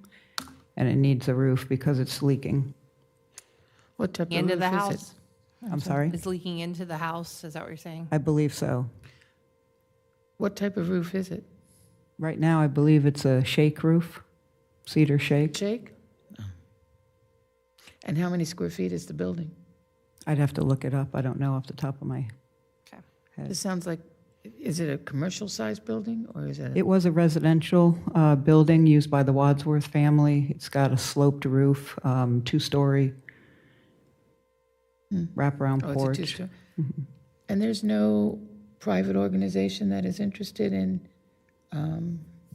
working with that at all, or for the historic background of it, or? It's not historic in nature. It was probably built, I'd guess, in the 70s, maybe 80s. It serves as a research cottage for GTM NER, for the research scientists who come out. Okay. You may recall, I know you weren't in office at the time, but we had worked with them on a grant to build the 3 cottages that are there, with the intent that they would be used by research scientists and folks that come into the area that do different types of research on Pellicer and oysters and things of that nature. When the school, actually Flagler Schools, used to use that facility as part of their Serve and Learn program, and when it was no longer being utilized by the school board, we converted it to be the research lab of preference or choice for GTM NER, which freed up the cottages for public use. What used to be a residential garage was converted into a lab or an area where you can have small group, settings and things like that. So it's primarily used by the NER. It is used by, I know in the past, City of Bunnell's used it. We've used it to have kind of like different types of strategic planning meetings and things like that. I know we host the Northeast Florida Regional Council when they come to town to do the annual leadership training that they have with folks from across the region. They use it. So it is a nice facility, it's just that it needs a roof. Okay. Thank you. All right, HVAC, roof, ADA, and then the supervisor of elections will be getting a renovation to make more space. Yeah, I met with the supervisor of election a couple weeks ago. Heidi was on vacation during that time, but what we discussed is there's an expansion for the early voting area that is needed there, and it requires moving all the glass enclosure they have. So that is the piece that it's $90,000, the quote we got for that update there. She's working today with an architect to do some changes within their office area. So that's another section that will be coming for us to review and consider. But this is only for the one section, which is removing the glass enclosure and then setting it up again. Okay. And then the Lehigh Trail resurface from Colbert to Old Kings. I know that this is a priority because it's a liability, correct? Yes. That is correct. Yeah, we've had, I think, a lawsuit in place for somebody fell through. Okay. Any discussion around the 26 items from the board? And the total is Now 1.3, 1.2. 1.2? 1.2. 1.2? Thank you. We'll stay on this page, by the way. On the next one, yeah. Ms. Carney, anything? Okay. Mr. Hanson? Okay. Moving on, the new construction projects, Red Roof Inn, Fuel Depot, fire station, expansion of the EOC, dispatch. Yeah, the expansion of the DOC, it's, right now they have some space that is required for some of the offices. They're using a lunch area that they have for that, so that's going to be remodeled and expanded, where one of the training rooms that Jonathan has in the OC, that wall is going to be moving into half of one of the training rooms to allow them to have more space. Okay. And I think the fire station is million coming out of the current half cent, and then 3 million from general funds. Yeah, that is correct. And 304, I talked with Richard on that, and I think for costs and some issues, we had some of the farms complaining they didn't really want to see it widened out there. They didn't want to see the ditch movement. We talked to some of them, so I think he's reworking some of that. But 304, this is just the piece of 304 that is west of State Road 11. So this is kind of where Hall Creek Community Center is. It'll be a resurfacing there. So it is not the piece going up to US 1 that's in dire need. Right. That one's. Where are you looking at? Oh, I'm just having to look at the screen at this point because. On the screen. But this page. Yeah, number 4. Yeah. Yeah, I'm just looking on the screen. It's easier. I gave up on the paper twisting. And then 205 is the one that's supposed to be underway soon. And the stormwater 500,000 is just a start, correct? It's just to fund, and that will carry over every year as we add to it? It was No intended. one specific project that it's earmarked for, it's just a fund? Correct. It was intended to be used for design, so you would have shovel-ready projects. Okay. And the funding that's in there allocated for a fire station, the thought was you've got 2 fire stations currently under design and soon to be bid out. I don't know what the market's going to show. I know in looking at City of Palm Coast, their fire station came in higher than what they had anticipated. Volusia County is seeing the same thing. So this money could be set aside for another fire station, but it could also be used to be that gap if you have your 2 fire stations come in a little bit over. Okay. Anything on this? I guess we're just discussing the funds right now, not Well, the project itself. No, this is, you know, they're finalizing the budget, so. There was just some comments made about the fire plan, on the plan of the building of it, Well, yeah. from the sheriff. I think everyone got the email from sheriff's office asking that when we do designs in the future, that we look at co-locating sheriff offices that are usable by his group, which I think if we ever get to the point where we're in design, most everything all fire is already past design, right? We're pretty close to finishing design on what we're getting ready to build, the administration and the 305. So this would be, his ask is more like the future fire station development, like Cody's Corner. And I think what you would end up seeing is something similar to what they did in St. John's. Yeah. So if you envision what you're building at 305 and 100, it would essentially be twice that size. So instead of roughly a $10 million project, you're looking at a $20 million project because he would want equal size, something more similar. I think he pointed out in the email, the St. John's fire station that's on US 1. Yeah, but I guess when we start to look at future growth again, fire, we also need to start looking at, does he need, you know, what does the sheriff's office need, particularly in the west where there's no coverage, but there's growth coming. My take from that message was that he didn't want to be in the same facility, the responsibility of that facility. In my thoughts, maybe I read it wrong. Well, he wanted more than just a desk and a couple chairs. You know, that's Useless. It was useless to him. And he didn't want his name on the door and all that stuff. So he did make specific statements that to me sounded like he would not want to partake in that facility. Correct. And I think when the board decided to build a fire station, it was intended to be a fire station. He does have a substation out at Hidden Trails Park. I don't think that it's heavily utilized, and I think the thought with at least giving the deputy a safe area to meet the public, if he had to take a report, it would get him off of the road rather than him writing a report in his vehicle. But certainly we understand the sheriff's needs and his comments, so. Okay, I'm just thinking about that when we talk about this, so, thank you. But Station 51, the one that is the red roof in, 51. that one will contain a office space area for the sheriff right now. Oh, he didn't He want it? doesn't want it. Oh, okay, I haven't seen the email, okay. Well, that could be another facility spot for whatever else we might need there, too.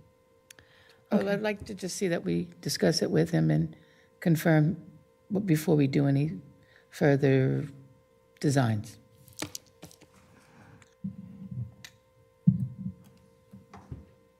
So does the board want to go through the other 4 years back at the top, or do you want to keep going down and looking at the pending and unfunded lists?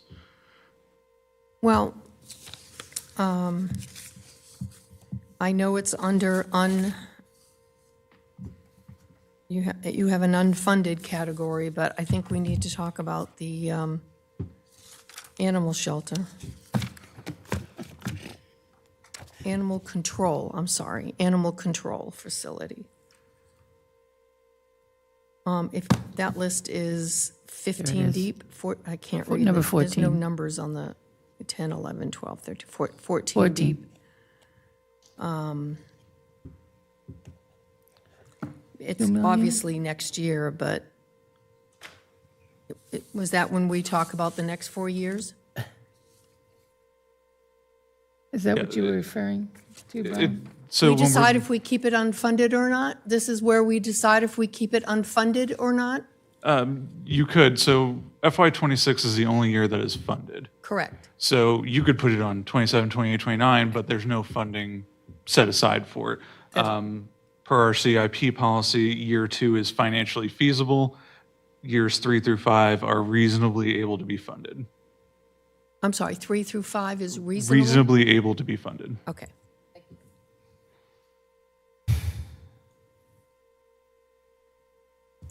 Can I also ask, well, this it's probably the answer to the same question.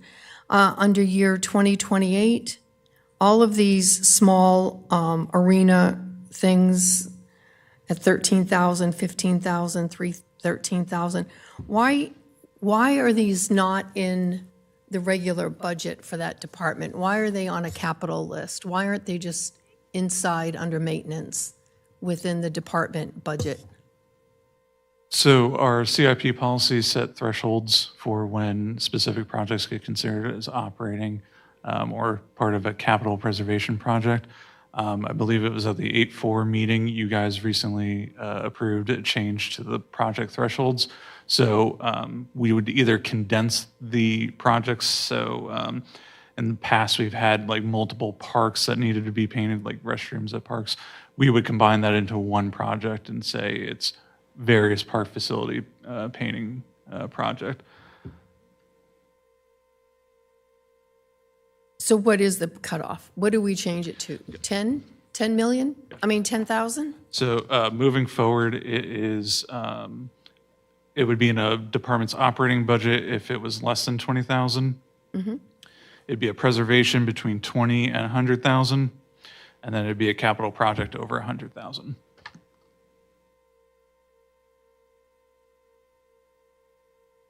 Okay, so because all of these epoxy floors are in the same department, you break them out into capital? Just for presentation purposes to show that we are looking at, say, look at 25, 26, and 27. They're all at the fairgrounds. Right. But there are specific different types of repairs for preservation.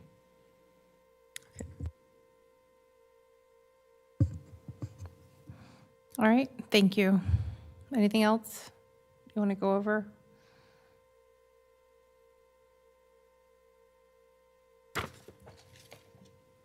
Well, I think all we have to do is reach kind of agreement that the FY26 Right. is good to go. Yeah. And I think we've decided it is, so.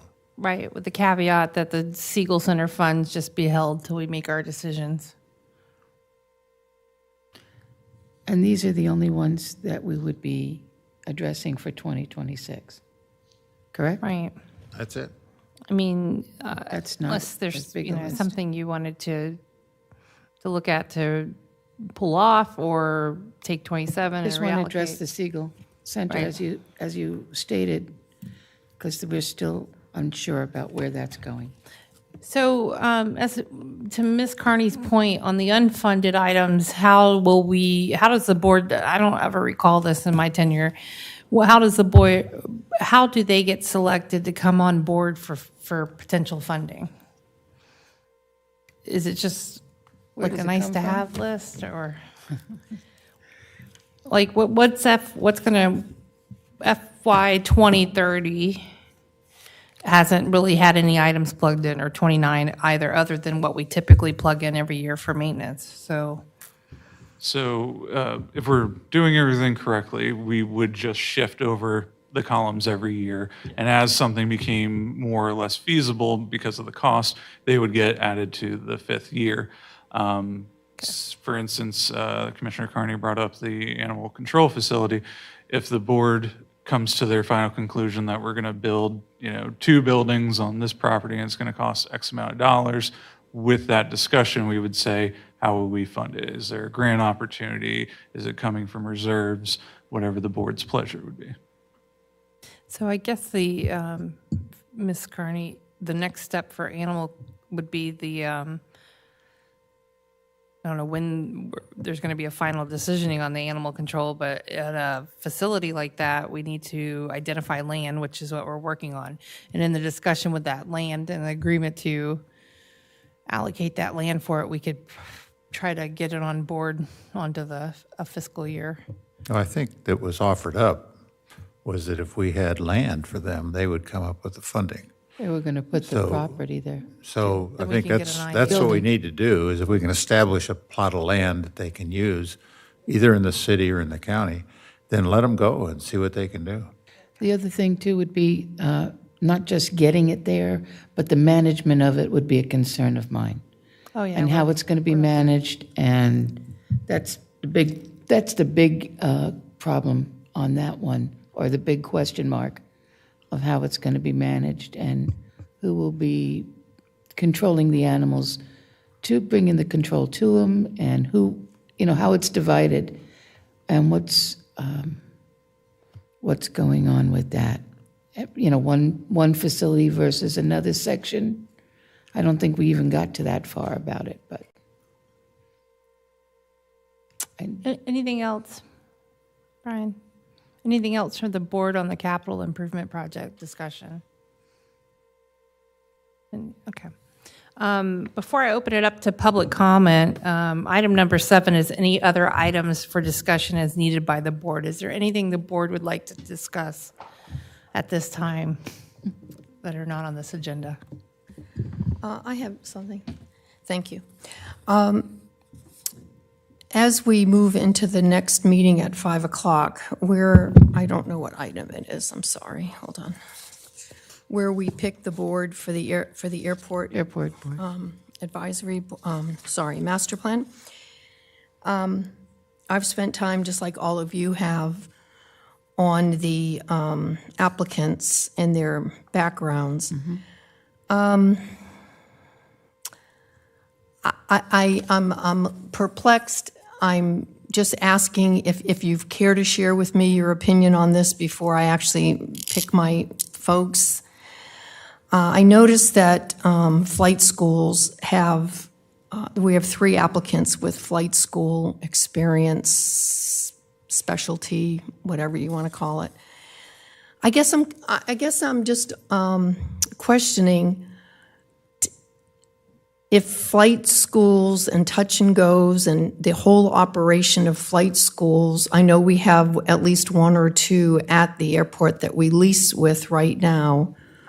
I'd rather see one that is a leasee as opposed to one that just uses the airport. Is it to our advantage to have flight schools represented? I'm worried that all 3 people are going to get on the board or on this group.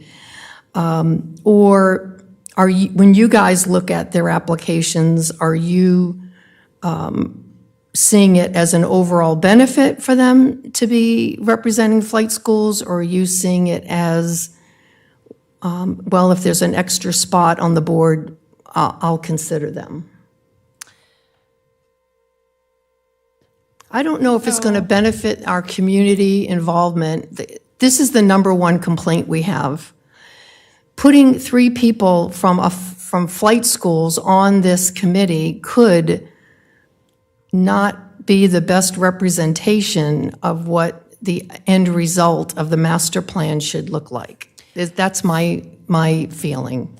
So to that point, I don't know if anyone saw this, but 2 of those 3 don't live in Flagler County. Correct. So I think. But that wasn't a requirement, that they had to live here. Is it or is it not?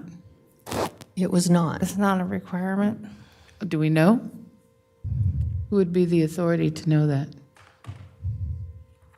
It was not in the resolution that they had to live here. I can pull it up just to make sure. Yeah, let's check. Also, another thought. We have different requirements for those different seats. And that doesn't mean that they'll all be filling those seats today. It doesn't mean we're going to have a full pack like we didn't have for the last IDA when we advised that. We had an open seat. They found someone that was in that position, the funding position, and they found somebody who could do that. So just because there's 7 applicants or 8 applicants? No, ma'am, there's 14 applicants, and you're going to be very hard-pressed not to seat, in my opinion, not to seat a board tonight because all of them meet at least one of the requirements. Some of them meet 3 out of the 5 requirements. Well, that they put it in the checklist. 14? Yes, ma'am. Did I miss some?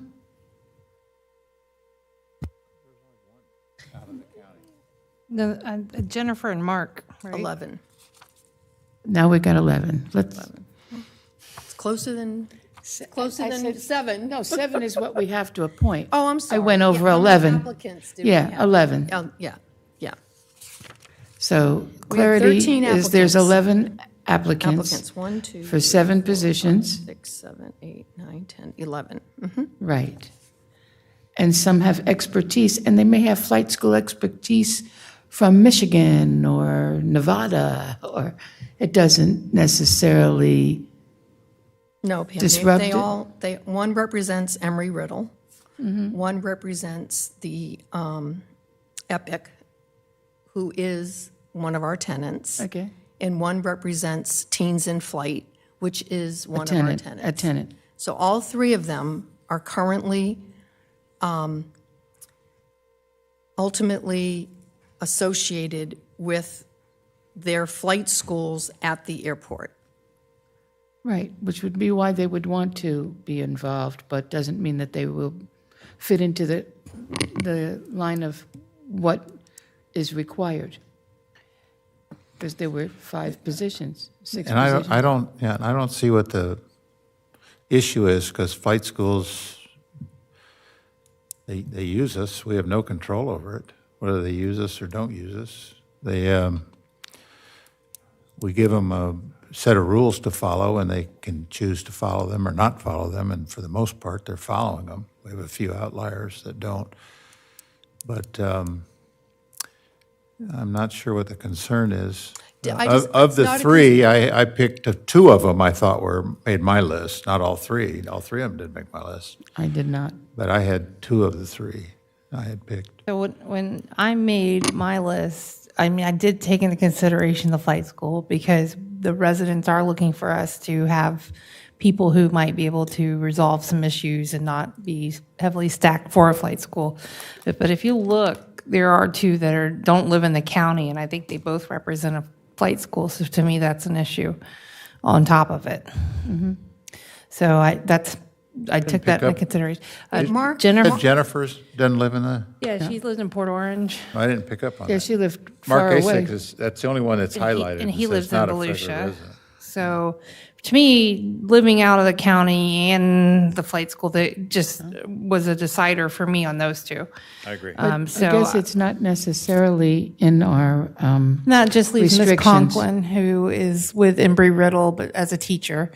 But, we can talk about it then or not, but, I mean, I was okay with Ms. Conklin as a candidate because, 1, she knows our community, 2, it might be helpful to have someone from Embry-Riddle throughout this process in case we find issues with Embry-Riddle, or they could give us, she may have people who could solve issues that come up during the master plan that work at Embry-Riddle.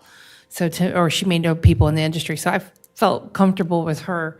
The other 2 don't live in Volusia. They live in Volusia County, and I don't see, a reason to go forward. But Mark is a customer. So it was, Mark is a customer. It doesn't say, I looked it up. It Yeah. doesn't say you have to live in the county. I know. So, but yeah, I agree. But for me, that's how I kind of use some of that as my benchmarks. Okay. I was able to come up with 7. Okay. And I'm and struggling, avoid those. so I guess it's probably my problem then. If you all Yeah, I got Are you didn't have a problem getting there, then I didn't even have 7 chosen, so there you go. Is you're struggling? It's 7. Well, if you I'm don't have struggling to 7, we get can always go. 7. If the majority doesn't have 7, we can go back out for more. But just because it's got a check and it doesn't they need make to it get going, I valid. believe, on the master plan. We need to So get going. if we don't have 7, we're going to have 7. If you guys have 7 and we don't, your 2, whether they match or not, will make it automatically because There'll be a 7th there'll be a person. 7th person. Is Mr. Dance going to be here? No, Mr. No. Dance will not be here today. Okay. So, All right, in between, I'll make my, Yeah. I'll firm things up a little. Yeah. and I'll Did do you some more find that, research. Ms. Petito? Did you find, it didn't say anything about living in the county, right? No, there's no requirement for residency. Okay. I didn't think so. So knowing that we have each picked 7, it may during the break. Yeah, we have the Done. time I'll to, get it no, done. we have time to pressure. review it I have one other again. comment. I have one other I want to comment re-review it. about the working group. It did not make it into the resolution. I don't know how to introduce it. I will introduce it at the meeting, but we also decided that the rules and regulations from 2008 at the airport must be updated. We decided all that. I thought it might have made it into the resolution for this same group to be looking at that, but it doesn't look like that's what's going to happen, Jorge. And we also talked about a business plan for the airport, and that didn't make it into the resolution. So, Didn't Palm Coast make that retroactive? They redid it. They redid it. we haven't redone If the 2000. approved resolution needs to be updated, we can bring it back. We can work with. But is it a reasonable request that if those 2 items also need to be worked on, that they get put into this resolution? Or is it a standalone motion? What is it? How do we get it in there, if we want it in there? What's for legal? Yeah, can you repeat the 2 items? I was just doing something when you said it. The rules, the Flagler County Airport, it doesn't even say executive airport, but that's okay. Rules and procedures dating to 2008. They've not been updated since 2008. Okay. We were told Okay. that was going to happen at the same time we're doing the master plan. Yeah, those rules and procedure can be updated independently of this resolution and master plan. But how do we get them updated with a deadline and a requirement from the director? That'll be a conversation that we'll have with staff to, Heidi can bring it to Roy's attention that we need to update it with the deadline. So if that's the desire of the board, we can actually make that happen. Does the board think it's time to update? Because if you look at the rules and regulations, page 12, it says we don't allow touch and goes. If you want The to see thing a about copy the of it, I touch and have it. goes that that's controlled by the FAA.